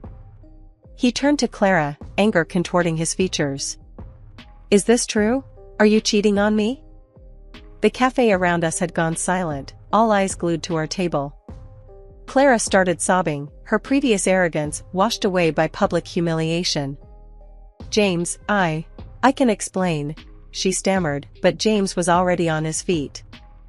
"I don't want to hear it. We're done." He was shouting now, causing a scene as his world fell apart. "Get out of my life." I stood up, smoothing down my skirt. "I think this meeting is over," I announced, my voice loud enough for the surrounding tables to hear. "I want nothing more to do with either of you."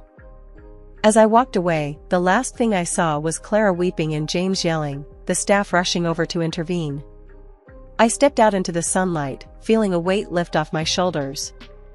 A few days later, I was at the salon, tidying up after a busy day. The bell above the door jingled, and I looked up to see Michael walking in, his face bright with a smile.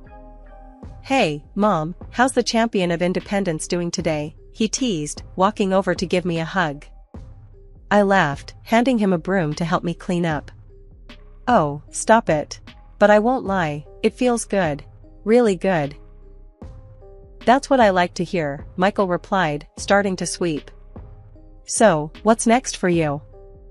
I paused, leaning on my broom. "Well, I've been thinking about that a lot.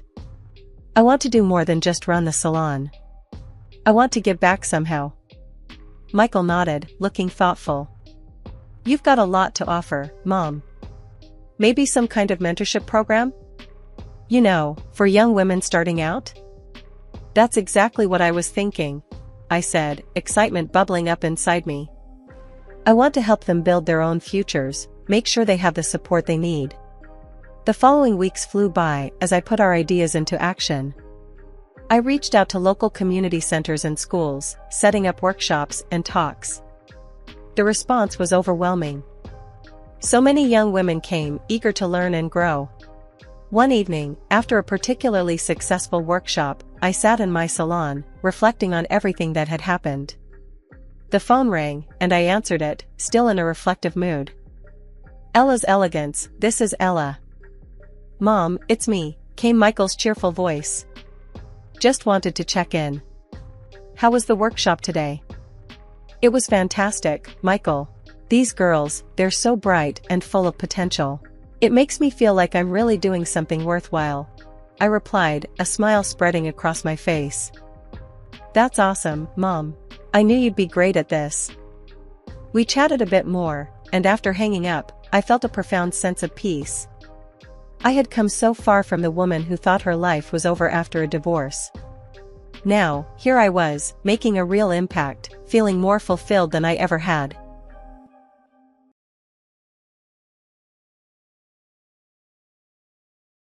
Hey there, I'm Emma Clark. Born and raised in the small town of Harlow, nothing fancy, just a place where faces are familiar and secrets don't stay hidden for long. I made my way through college, diving straight into the world of retail after graduation.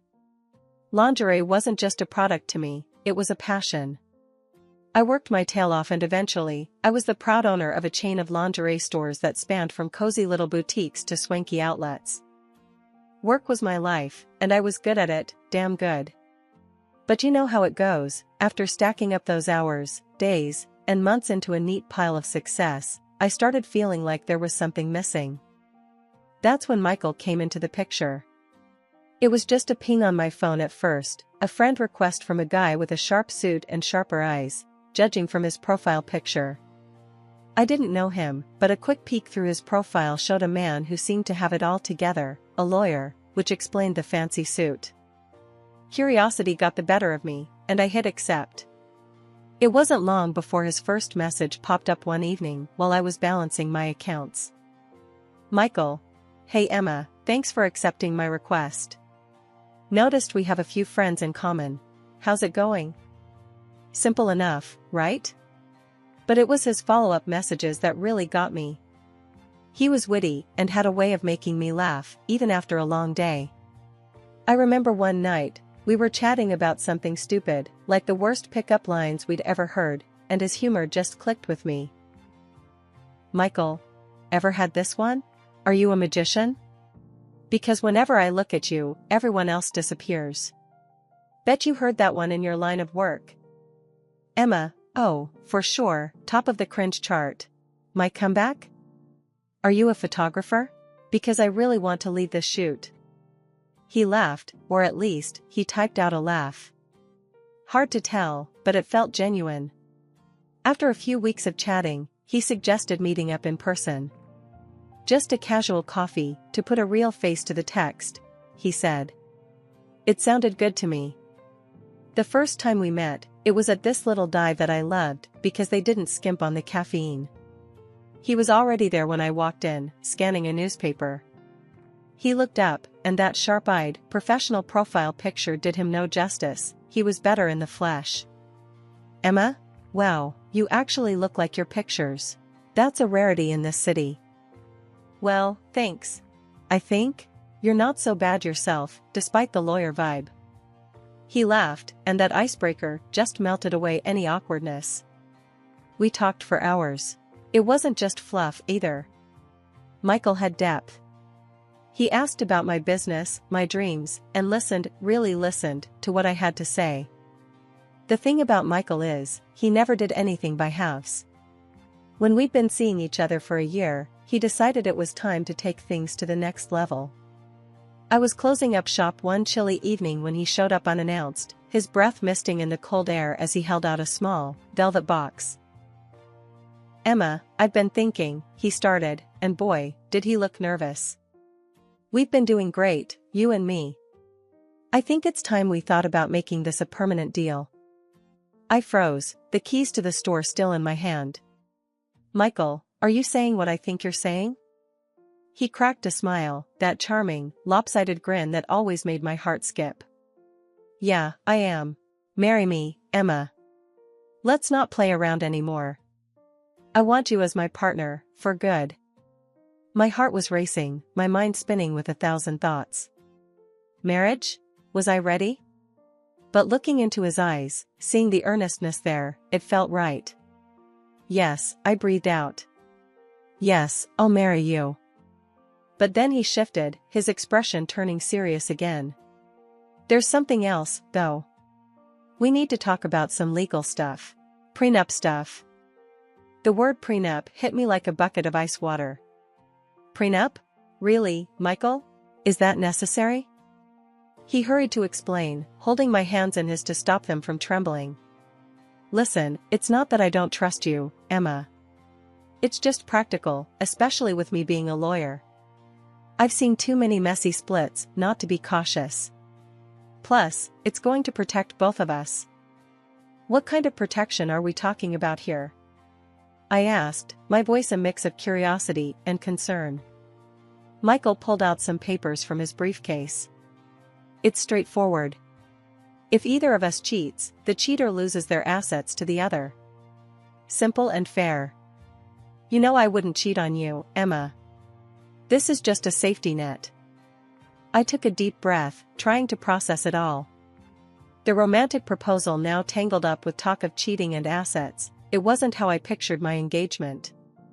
But then, life with Michael wasn't ordinary, and maybe this was just another part of that.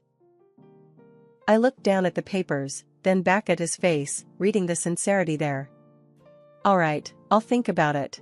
But let me be clear, Michael, I'm not planning to ever give you a reason to use this against me. That's all I'm asking for, he replied, relief washing over his face. We went out to celebrate that night, and despite the weird mix of emotions, the evening was perfect.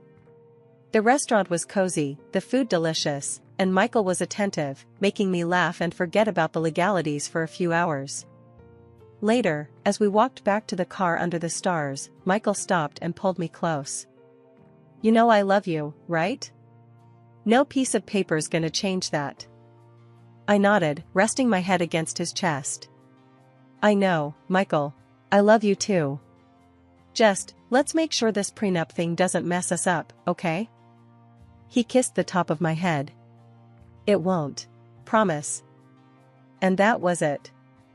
I signed the prenup a few days later, after reading it over with my own lawyer, just to be sure. It felt weird, signing a document that talked about the end of a marriage when ours hadn't even begun. But love's a gamble, and I was all in. I just hoped my bet on Michael was the right one. We were the couple everyone envied, always laughing and whispering to each other at parties. But a few months in, things started to change. It wasn't something I could put my finger on right away, just a chill that settled over us slowly. The real trouble started a few weeks later. We were out shopping, and I was looking for some new scents in a perfume shop. I chatted with the sales guy, just casual talk about fragrances. When we left the store, Michael was fuming. "Who was that?" he barked as soon as we were clear of the crowded mall. I was taken aback. "The sales guy? I was just asking him about the perfumes." "Why?" "Seemed like you were really into him," Michael shot back, his eyes hard. "Are you serious right now?" I stopped walking, staring at him in disbelief. "I was talking about perfumes, Michael. What's gotten into you?" He scoffed, shaking his head as he started walking again. "Nothing. Forget it. Let's just go home." But it didn't stop there. It got worse. Anytime I talked to a man, Michael would sulk or make snide comments. He became colder at home, too, retreating behind his laptop or phone, leaving me to eat dinner alone most nights. One evening, I decided to confront him. I couldn't stand the icy atmosphere anymore. I found him in his study, staring blankly at a spreadsheet. "Michael, we need to talk," I said, standing in the doorway. He didn't look up. "About?" "About us. About how you've been acting lately." I walked over and closed the laptop in front of him. "You've been distant, and any time I interact with another guy, you act like I've committed some crime." He rubbed his temples, sighing heavily. "Emma, you don't understand the pressure I'm under at work. And when I see you, laughing and chatting with other men, it gets to me, okay? And sometimes, I feel like you don't respect our relationship enough to keep your distance." We stared at each other, the air thick with unsaid things, and the echo of our raised voices. But then, something new stirred the pot. Rumors from friends started trickling in, saying Michael had been telling people I was a flirt, chatting up other men whenever he turned his back. I couldn't believe it. "You've been talking about me behind my back? Telling people I flirt with other guys?" "Look, Emma, it's not like that. I might have said something here or there, but it's only because I see how they look at you, how you—" "Stop." I cut him off, my anger peaking. "I don't believe this.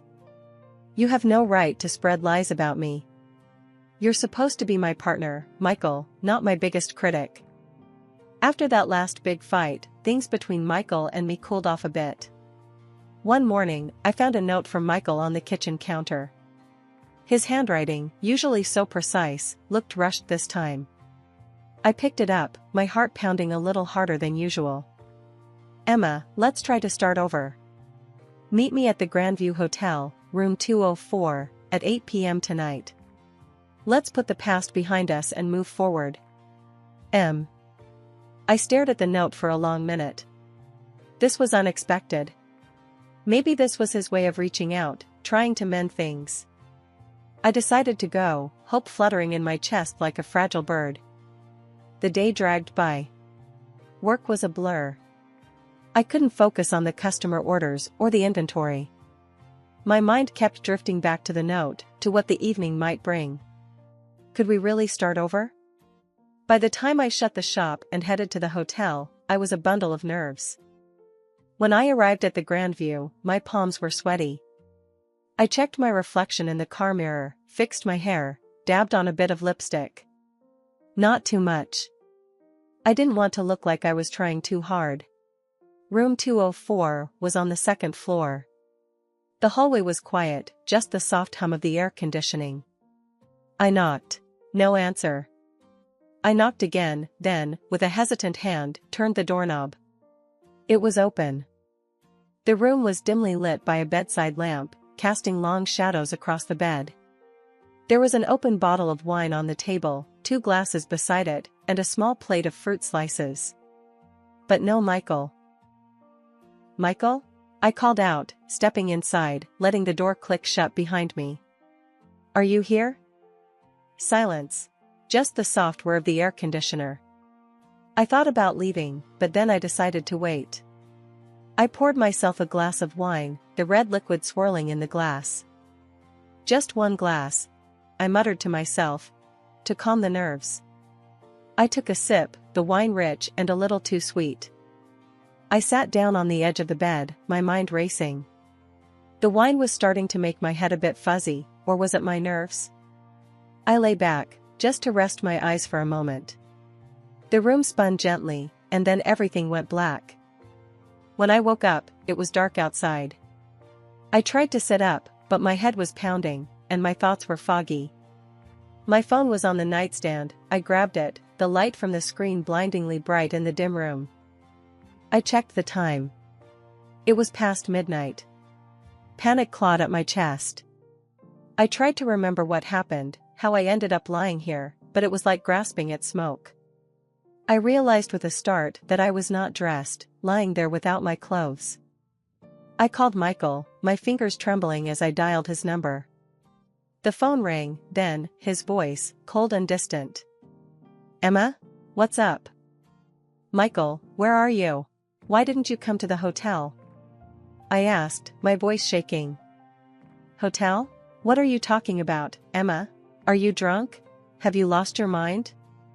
"I'm at the Grandview, like you told me." "Why did you ask me to come here if you weren't going to show up?" My voice rose in anger and confusion. "Emma, I don't know what sick game you're playing, but I didn't write any note. I've been home all night. You're out of control, running around with your lovers. I even thought about calling the police." Driving home from that disastrous night at the hotel, my mind was in turmoil. Michael's cold, dismissive voice on the phone replayed over and over in my head. What was happening?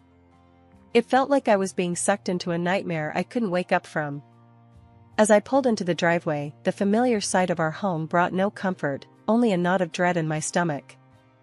I stepped inside, and the tension hit me like a wave. Michael was pacing the living room, his face twisted in anger. As soon as he saw me, he exploded. "There you are! The wandering wife returns," he yelled, his voice dripping with scorn. "Michael, please, we need to talk. Something very wrong happened tonight," I pleaded, my voice shaky but desperate to make him understand. But he wasn't listening. Instead, he slammed a stack of photos on the table. "Explain these then," he shouted. I picked up the photos, my hands trembling. They showed me in a hotel room, in bed with a man I had never seen before. My heart sank. "Michael, I don't know who this is. I swear, I've never seen this man before. Something happened to me tonight, something I can't explain." He laughed, a harsh, mocking sound that sent shivers down my spine. "A monstrous mistake? Or just your monstrous behavior? Marrying you was the real mistake." I felt tears prick my eyes, but I fought them back, needing to stay strong, to stay clear-headed. "I didn't do this, Michael. You have to believe me." But he wasn't done. "Believe you? Why should I? You're a liar and a cheat. And I'll make sure you don't get a cent from me. I'm going to court, and I will take everything from you, as per our agreement." He spat out before grabbing his suitcase, already packed, and heading for the door. With a final glare, he slammed the door behind him, leaving me alone in the echoing silence of the house. I collapsed on the couch, my body shaking. The pain in my head was relentless, throbbing with an intensity that made it hard to think. But it was more than just a headache, it felt like my brain was foggy, my memories of the night blurred and inconsistent. That's when it hit me, the wine. I had only one glass, but the dizziness and the blackout didn't make sense. It was too extreme, too sudden. I grabbed my phone and dialed my friend Lisa, a nurse, hoping she could shed some light on my symptoms. "Lisa, something's not right." I had a glass of wine, and then everything went black. I woke up hours later, and now Michael has these photos. "It doesn't add up," I explained hurriedly, my words tumbling out. There was a pause on the other end as Lisa digested my words. "Emma, it sounds like you might have been drugged. You need to get to a hospital or a lab and get tested right now. Tell them what happened, especially about the wine and your symptoms." The drive to the lab was a blur, my thoughts racing as I tried to piece everything together. At the lab, I explained the situation to the technician, who nodded solemnly and took several vials of blood. A couple of days after my visit to the hotel, a letter arrived with a heavy thud on my doorstep. It was from Michael. My hand shook as I tore it open, my worst fears confirmed in the cold, formal language of the legal notice. Michael was suing me for infidelity, aiming to strip me of everything I owned based on our prenuptial agreement. The trial was set for a month from now. I called my lawyer, Paul, immediately. His voice was a small comfort amid the chaos. "Emma, come to my office. We need to strategize."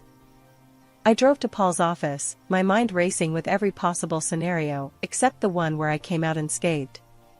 As I pulled into the parking lot, my eyes caught a familiar figure, Michael, walking alongside a young man, the same one from the photos he had used to frame me.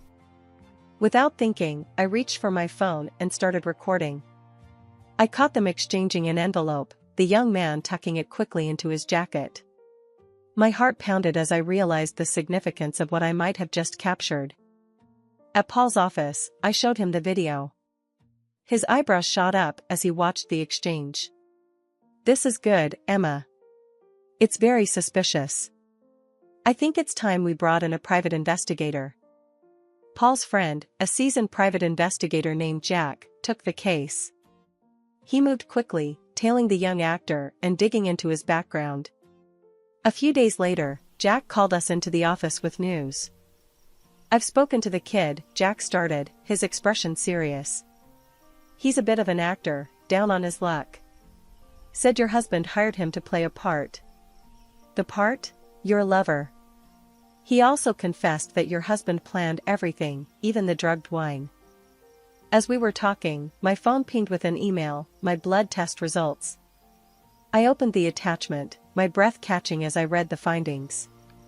Positive for a potent sedative, just as Jack had said. I passed my phone to Paul, who read the results and looked up, his eyes hardening with resolve. "This is it, Emma. This is what we need. With this evidence, we can not only defend you, but also turn the tables on Michael." Paul advised keeping everything under wraps until the court date. "Let's not tip him off. We'll hit him with this in court, give him the surprise of his life." A week had passed since the hotel debacle, and I was back in the familiar confines of my lingerie store, trying to keep my mind off the upcoming court date. It was a regular afternoon until Michael walked in, a woman on his arm. "Emma, meet Lila, my bride-to-be," he announced with a pride that didn't quite reach his eyes. Lila looked young, too young perhaps to understand the type of man she was dealing with. She glanced at me with a mixture of curiosity and judgment. Michael wasted no time stirring up trouble. "Take a good look around, Emma. Soon enough, all this will be mine." His arm swept across the expanse of my store with theatrical grandeur, a smirk playing on his lips. Lila's eyes followed his gesture, her look hardening with more conviction. I wanted to reach out, to warn her, but I remembered Paul's strict instructions to keep quiet until the hearing. All I could do was smile thinly and respond with as much dignity as I could muster. "We'll see what the judge has to say about that, Michael." The day of the court session arrived all too quickly. The courtroom was austere, the air thick with anticipation. Michael, ever the lawyer, chose to represent himself. He stood, adjusting his tie, a clear show of self-assurance as he prepared to deliver his opening statement. "Ladies and gentlemen," Michael began, his voice steady and clear, "today you will see the true colors of a woman who not only broke the vows of marriage but sought to destroy the sanctity of our home with her deceit. As you will see from these photos," he continued, gesturing to the evidence displayed on the screen behind him, "my wife, Emma, was not the faithful partner she promised to be." The photos from the hotel room flashed up, eliciting murmurs from the courtroom. For months, I lived in torment, suspecting her infidelities. And finally, as these pictures show, my worst fears were confirmed. He paused, letting the weight of his words sink.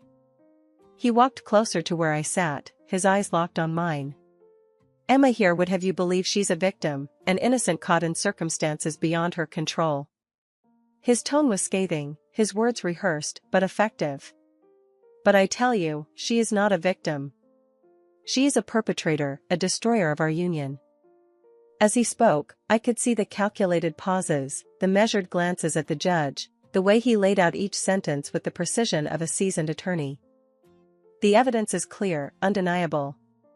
Emma's actions have caused irreparable damage, not just to our marriage but to the very fabric of trust that binds any relationship. Michael concluded, his speech crescendoing in a dramatic plea for justice. My lawyer, Paul, had a calm demeanor as he rose to address the court, his briefcase full of the evidence that would clear my name. Your Honor, Paul began, his voice steady and commanding. Today, we not only defend Emma Clark's honor but also reveal a pattern of deceit perpetrated by her husband, Michael Clark. He motioned to the back of the courtroom, and the actor whom Michael had hired walked in, his presence causing a stir among the spectators. Paul asked him to share his involvement, and the young man looked nervously around before speaking. I was hired to act a part, I thought it was just a prank, he admitted, his voice shaky. I didn't realize the seriousness of what was being orchestrated. Paul nodded gravely, then presented the blood test results to the court.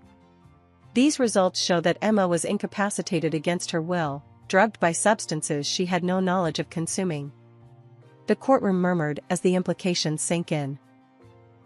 Furthermore, Paul continued, his tone hardening, this is not the first time Mr. Clark has employed such tactics. He laid out evidence of Michael's previous marriages, detailing how similar patterns had led to his unjust enrichment at the expense of his former wives. As Paul concluded his arguments, the weight of the evidence was palpable. We ask not only for the dismissal of the fraudulent claims made against Emma, but also for just compensation for the ordeal she has endured. The judge nodded, taking in everything before delivering her verdict. After careful consideration of the evidence presented, I find in favor of Emma Clark. The prenuptial agreement is hereby annulled. Relief washed over me, tears pricking my eyes, not just from the victory but from the vindication. Furthermore, the judge added, the court awards Mrs. Clark damages in the amount of $400,000. Michael's face was ashen, his future crumbled before him. His fiancée, present in the courtroom, hurried out, only to return briefly to whisper a thank you to me for exposing the truth before leaving him for good. The news of the trial spread like wildfire, the details sensational enough to hit the headlines. Michael's professional reputation was irrevocably damaged, he was stripped of his license to practice law. The revelation prompted his ex-wives to file lawsuits against him, uncovering a trail of deceit that left him financially and socially bankrupt. As I closed up shop one evening, the glow of the sunset casting long shadows on the floor, I reflected on the journey. The battle had been hard-fought, marked by moments of despair and indignity, but ultimately, it was a testament to resilience and justice.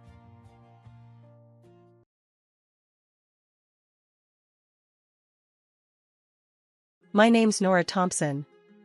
Tonight, like most nights since arriving in Monte Carlo, I found myself sitting alone at a small cafe on the edge of the bustling casino square. It's a far cry from the luxurious life I was born into, but after graduating from a fancy college stateside, all I wanted was a simple break. My dad, he owns half the globe it seems, from hotels to tech firms. I use my mom's last name, though, to keep things real, to keep the vultures at bay.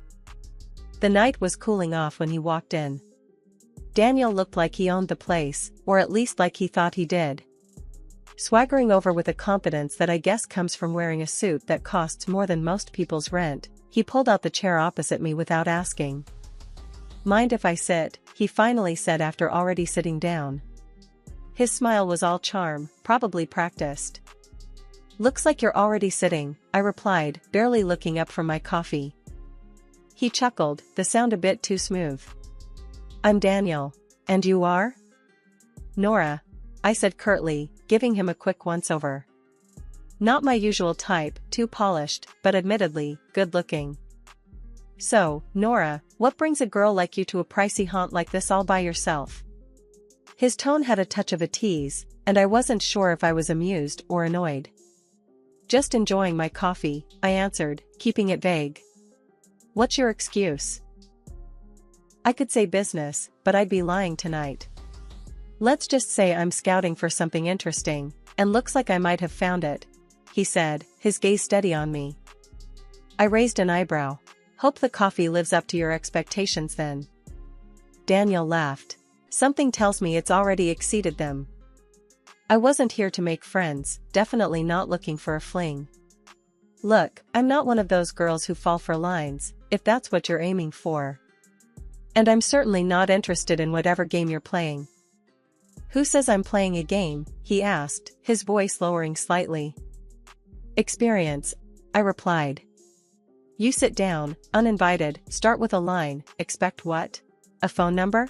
A date? He leaned back, looking genuinely amused now. You're tough. I like that. Not looking for a number, just conversation.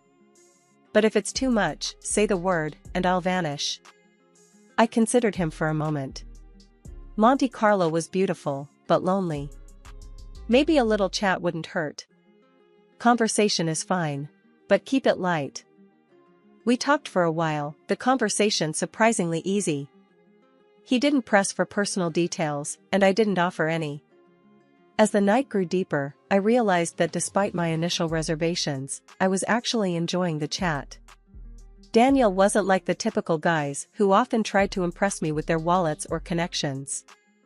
He had an air about him that suggested he was used to the finer things, but wasn't defined by them. Eventually, the evening cooled down, and it was time to go. Well, Daniel, this was unexpectedly pleasant, I said as I stood to leave. Surprised yourself, huh? He asked with a grin. Maybe just a bit. Good night, Daniel. As I walked back to my apartment, his words echoed slightly in my mind. Monte Carlo was indeed full of surprises, and perhaps, just perhaps, I'd stumbled upon one tonight. After that first encounter with Daniel, the nights in Monte Carlo seemed a bit less solitary. He had a knack for popping up wherever I was, whether I was checking out the local markets during the day or having a late dinner by myself. His persistence wasn't annoying, surprisingly, it was quite the opposite. Maybe because he wasn't pushy, he just seemed genuinely interested in being around me. One breezy evening, as I was watching the sun dip below the horizon, he walked over, 2 coffees in hand, and sat down beside me without a word. Assuming I wanted coffee? I teased, raising an eyebrow. He handed me a cup. If I'm wrong, I'll drink both. Good guess then, I said, accepting the coffee. We sat in silence for a bit, the sound of the waves filling the quiet moments. You never told me what you do back in the States. Daniel finally broke the silence. Didn't think it mattered, I shrugged. I work. Right now, I'm just enjoying not working. Fair enough, he chuckled. Everyone's got a story, though. Don't you think? Over the next few days, we fell into an easy routine. Daniel showed me parts of Monte Carlo I hadn't explored yet. We talked about everything and nothing, movies, books, our favorite foods. He loved to argue about the best James Bond actor, staunchly defending Daniel Craig, while I was all about the classics like Sean Connery. One day, as we were strolling along the beach, he stopped suddenly and looked at me seriously, a look I hadn't seen before. Nora, I know I'm just some guy you met at a cafe, but these past weeks have been, I don't know, different. Better. Because of you. I stopped too, unsure how to respond. Feelings were not what I planned on dealing with here. Daniel, I like hanging out with you, I do. But this is just a break for me. I'm not looking for complications. He nodded slowly, taking a deep breath. I get it. No pressure. Just know that I'm here, okay? And I think you're pretty amazing.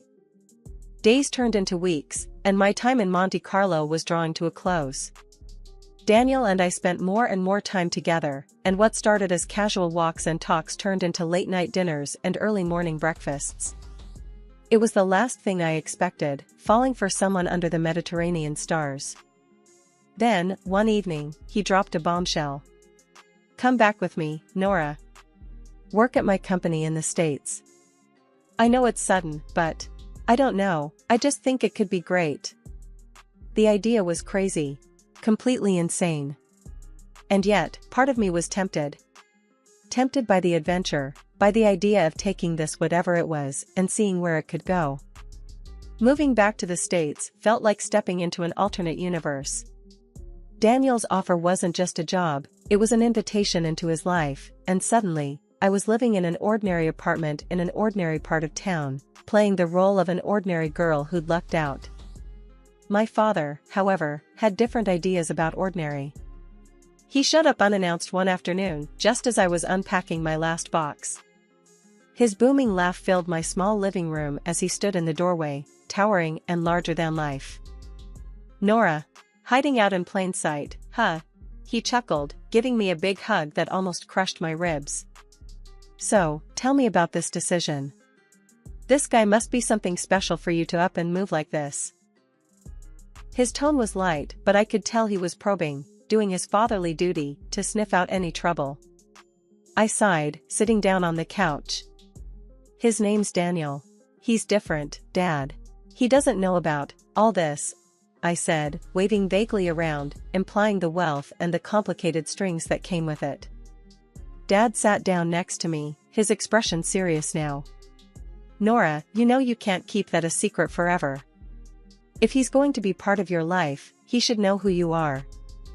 "I know, Dad. I want to be sure about him before I complicate things. Thanks for looking out for me, though." He ruffled my hair like he used to when I was a kid. "Always, kiddo. Just remember, if you need anything, I'm just a call away. And I've got eyes everywhere," he added with a wink. The next few weeks were a whirlwind of adjusting to my new job and new life. Daniel was a constant presence, supportive and as charming as ever. But there was an edge to him now, a sort of sharpness that came with the responsibilities he carried. One night, over a quiet dinner at my place, Daniel brought up a topic I'd been dreading. "Nora, when do you think I'll get to meet your parents? I feel like I'm missing a big part of your life." I paused, the weight of the moment settling over me. "Well, my mom passed away a long time ago, and, my dad's just a regular trucker. We're not exactly on speaking terms right now." Daniel frowned, a hint of concern crossing his face. "I'm sorry to hear that. But you know, whenever you're ready, I'd like to meet him. Family is important." I nodded, appreciating his sentiment but knowing full well the reality of my father's world, a world I wasn't ready to introduce Daniel to just yet. Life with Daniel moved at a pace I never expected. We were already blending our lives together, my job at his company was going great, and we were getting deeper into our relationship. I guess it all seemed like we were gearing up for something big, but I was still taken aback when that big moment actually happened. It was a normal evening. We were at his place, a cozy, upscale apartment with views of the city skyline. We'd just finished dinner, nothing fancy, just some takeout because neither of us felt like cooking. We were sitting on the couch, a documentary about ocean life playing in the background, the kind you watch but don't really watch. Daniel turned to me, his expression more serious than the situation called for. He took my hand, and suddenly, I felt my heart start to race. "Nora, I've been thinking about us, about everything we've been through and everything I want for us in the future." I nodded, my mouth suddenly dry. "Yeah? I love you, Nora. I love everything about you, and I don't want to imagine my life without you." He paused, and I could see him swallow hard, like he was nervous. "That made two of us. I want to be with you, always. Will you marry me?" Just like that. No getting down on one knee, no ring box being opened. It was straightforward, genuine, and so very Daniel. "Yes," I said, the word coming out in a rush, almost a relief. "Yes, I will." He grinned, that wide, infectious grin that had won me over from day one, and hugged me tight. We spent the rest of the evening talking about our future, what we wanted, where we saw ourselves. It was exciting and a bit daunting, but it felt right. The next challenge came when I told my dad. I expected him to be happy, but his response was lukewarm at best. "Nora, you know I want nothing but your happiness, but are you sure about this? It's all happening so fast," he said, his voice heavy with concern. "I'm sure, Dad. He's a great guy. You'll see." I tried to sound more confident than I felt. He sighed. Alright, but promise me you'll sign a prenup. Just to be safe. The word prenup didn't scare me, it was just another part of the modern marriage package, especially with someone who had as much to lose as I did, even if Daniel didn't know the full extent of it. Of course, Dad. We'll handle it, I assured him. That's good then. And Nora, I won't be at the wedding. I don't want to spoil your story about being a simple girl. Then came the introduction to Daniel's mother. Her reception was icy from the start. During dinner at their family home, she scrutinized me with a look that chilled the room. Daniel, are you sure about this girl? She doesn't seem like a fit for our family, she remarked bluntly. Daniel tried to smooth things over, but his mother was relentless. A prenuptial agreement is non-negotiable, she insisted. I agreed without hesitation, knowing it would ease some tension. Absolutely, I wouldn't have it any other way, I said as we later formalized the terms with a lawyer present. Despite these hurdles, our wedding in the Maldives was breathtaking. Standing beside Daniel, with the ocean whispering behind us and the sand beneath our feet, I felt a surge of hope. It was just us, our love, and a future we were ready to shape together, despite the rocky start with family expectations. Married life started off better than I could have hoped. Daniel and I settled into our new house, a beautiful place with more space than we'd ever need. It was supposed to be the beginning of our perfect life together. I threw myself back into work, determined to prove that I was more than just the boss's wife. My role at the company had always been challenging, but now there was an added layer of expectations. I was not only managing projects, but was also part of key decision-making processes. Daniel seemed proud, at least initially. He would introduce me in meetings with a hint of pride in his voice. This is Nora, my wife and our project lead. However, as the months rolled on and the projects under my lead turned successful, bringing in significant profits and boosting the company's profile, something in Daniel shifted. It was subtle at first. A comment here, a slight remark there. One evening, as we sat down for dinner, he brought it up. Nora, you're doing great at work. Too great, maybe. I looked up from my plate, puzzled. What do you mean, too great? Isn't that good for the company? It is, he admitted, pushing his food around on his plate. But, you know, the guys are starting to say it's turning into Nora's show over there. His words stung a little. Isn't that a bit unfair? I thought you'd be happy that we're doing well. I am happy, but it's a lot, you know? Everyone's always talking about you, about how you handle things. Makes me wonder where I stand. That conversation was the first of many. As the business grew, so did the strain between us. Daniel's once supportive demeanor was now tinged with resentment. I couldn't understand it. Wasn't he the one who had encouraged me to step up in the first place? Things got worse when his mother came to stay with us for a few weeks. Her presence in the house brought an old-world, traditional attitude that I had always managed to avoid. She would make offhand comments about my work, about how a wife should be more present at home. You're always at the office, Nora. When do you have time to take care of your husband? She would say. I tried to shrug it off, to keep the peace, but her words only deepened the growing rift between Daniel and me. It seemed no amount of success at work could compensate for what was slowly unraveling at home. The more I achieved, the more our marriage suffered. One evening, Daniel came home from work, his face set in a grim line. Nora, I think it's best if you leave the company. We need to focus on our family, and it seems like your role there it's just causing too much tension. Leave the company? But why? I've been contributing so much. My voice was a mix of disbelief and anger. It's for the best. You can focus on the house, maybe start that garden you've always talked about? His tone was dismissive, as if he was deciding on something trivial, not my career. The next day, I found out he had let go of all our house staff, housekeepers, cooks, gardeners. It was all on me now. You wanted to be more involved at home, here's your chance, he said, almost coldly. I wasn't scared of housework, but the way this was thrown at me felt wrong. This wasn't the loving, caring man I married, this was someone else, someone very intolerant and controlling. His mother, staying with us at the time, seemed to relish the situation. "It's good for a wife to focus on her home," she would say, smirking slightly whenever Daniel talked about my new role as a full-time housewife. As I adjusted to this unexpected turn in my life, I couldn't help but feel ashamed. Ashamed that I hadn't seen this coming, ashamed to admit to my father that maybe he was right about Daniel. When Daniel suggested a trip to Monte Carlo to maybe light up what was left of our spark, I was hesitant but hopeful.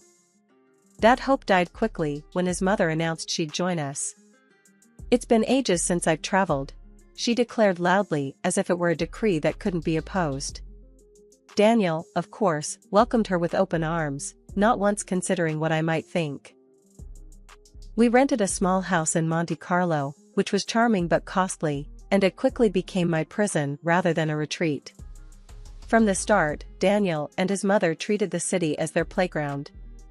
They rented luxurious cars, visited exclusive boutiques, and dined at the finest restaurants, while I was left to manage the household. They demanded home-cooked meals, turning me into nothing more than a servant in a holiday home, cooking and cleaning after them as they gallivanted around the city. As days passed, Daniel's mother digs grew sharper, her tone more venomous. "Really, Nora, living at someone else's expense must be quite the life, huh?" she'd sneer, her words a slap disguised in a smirk. Daniel never defended me. Instead, he laughed. His laughter was a betrayal each time, echoing around the cold walls of our temporary home. I felt isolated, the city's sparkle muted by the shadow of their disdain. One evening, we passed a grand old-style hotel, its facade a reminder of a world of elegance and respect. Daniel's mother, her voice dripping with envy, remarked, "Lucky billionaire Harris. Imagine owning such a hotel, ruling over a palace like that." That night, at a restaurant overlooking the sea, the last vestige of my patience crumbled. As we sat down, she waved the waiter over with an imperious flick of her wrist. "For Nora, the cheapest dish will do. No need to spoil her with extravagances she doesn't deserve," she declared loudly enough for nearby tables to hear. Daniel's response was a chuckle, his agreement coming not just from his mouth, but from the dismissive flip of his hand. "Good call, Mom. Let's not go overboard." Humiliation washed over me like the waves crashing on the rocks below us. Rising from my chair, the clatter of my seat echoing my turmoil, I faced them both, my voice steady, louder than I intended. "I will not tolerate this any longer," I declared, my hands trembling, but my resolve firm. "I am divorcing you, Daniel." The cold air of Monte Carlo was nothing compared to the chill of betrayal as I walked away from the restaurant. Daniel and his mother, rather than coming to apologize, followed me out with insults. As I quickened my pace, my mother-in-law's voice rang out sharp and clear. "Just look at her, a beggar, unworthy of my son." My heart raced, but before I could get far, Daniel caught up and grabbed my purse from my shoulder, his fingers clenching it tightly. "This is my money, Nora. Go on, get out on all fours if you have to." His voice was laced with contempt as he yanked the purse away, leaving me stunned on the sidewalk. Beside him, his mother laughed cruelly, her eyes gleaming with malice. "Maybe now you'll learn to beg in Monte Carlo, since that's all you're good for." Their laughter echoed down the street as I stood there, walletless and alone. But as they hurled their final insults, fate stepped in. We were near that grand old hotel, the one Daniel's mother had earlier envied aloud, wishing she could own such a place. Pointing to the hotel, she sneered, "Maybe they'll let you in as a beggar." At that moment, the gates of the hotel opened, and a guard appeared. He saw me, recognition lighting up his face. "Miss Harris," he called out warmly, walking over with a respectful salute. The moment he said my name, the atmosphere shifted. Daniel and his mother paused, their expressions turning from satisfaction to confusion. The guard smiled broadly. "Your father told us you might come by. Please, this way. The best room is always reserved for you, as per Mr. Harris's instructions." Daniel's mother's face paled, her earlier words turning to ash in her mouth. "Harris? As in the billionaire Harris? She stammered, her earlier bravado crumbling. Ignoring them both, I walked towards the guard, my posture straightening. "Thank you, Pierre," I said, my voice calm and collected. Inside, I felt a mix of relief and vindication. Behind me, Daniel's pleas began, his tone desperate. "Nora, please, I didn't mean." His mother, not to be outdone, shouted past her son, "Perhaps we could come in for a drink, at least?" I didn't look back. Entering the hotel, the doors closing behind me felt symbolic, shutting out the chaos of my old life. Pierre escorted me to the reception, where staff greeted me with the deference due to the daughter of their employer. The flight back to the United States was a long one, giving me plenty of time to ponder over my next steps. By the time I landed, my resolve had hardened like the city sidewalks, ready to be trodden upon but unyielding to the pressure. The following day, I found myself in the office of a reputable lawyer, papers spread out before me like a battle map. "During your tenure at the company, it appears your husband failed to pay you bonuses owed for the multi-million-dollar deals you closed," the lawyer pointed out, his tone a mix of surprise and indignation. "That sounds about right," I sighed, my mind racing through the countless hours I'd poured into that company, the success I had driven. "We're suing for $3 million. The courtroom was cold and sterile, a stark contrast to the heated glares Daniel shot across the room. As he stood there, fumbling through his defense, the man I once loved looked nothing short of pathetic. When the verdict came, a resounding victory awarding me $3 million, Daniel's face crumpled. Outside the courthouse, he attempted one last plea. "Nora, everyone's laughing at me. I messed up. Can we start over?" His words could have tugged at my heartstrings once, but that time had passed. "You only miss the money, Daniel. Maybe listen less to your mother next time," I said, the edge in my voice cutting through the crisp air. I turned and walked away, the sound of my heels against the pavement marking the end of that chapter. Returning home, I faced my father. The air between us was thick with unspoken words until I broke the silence. "Dad, I should have listened to you."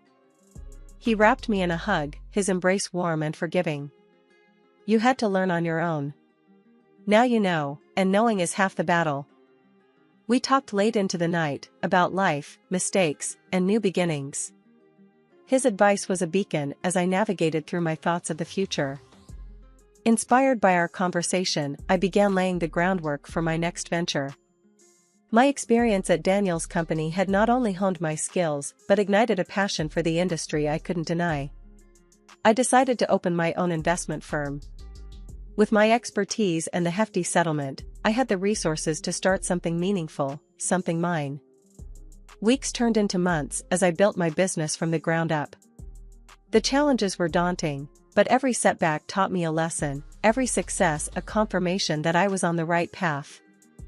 Sitting in my new office, overlooking the bustling streets below, I realized how far I'd come. From a disillusioned wife in a loveless marriage to a confident business owner, the journey had been fraught with hurdles, but each one had made me stronger.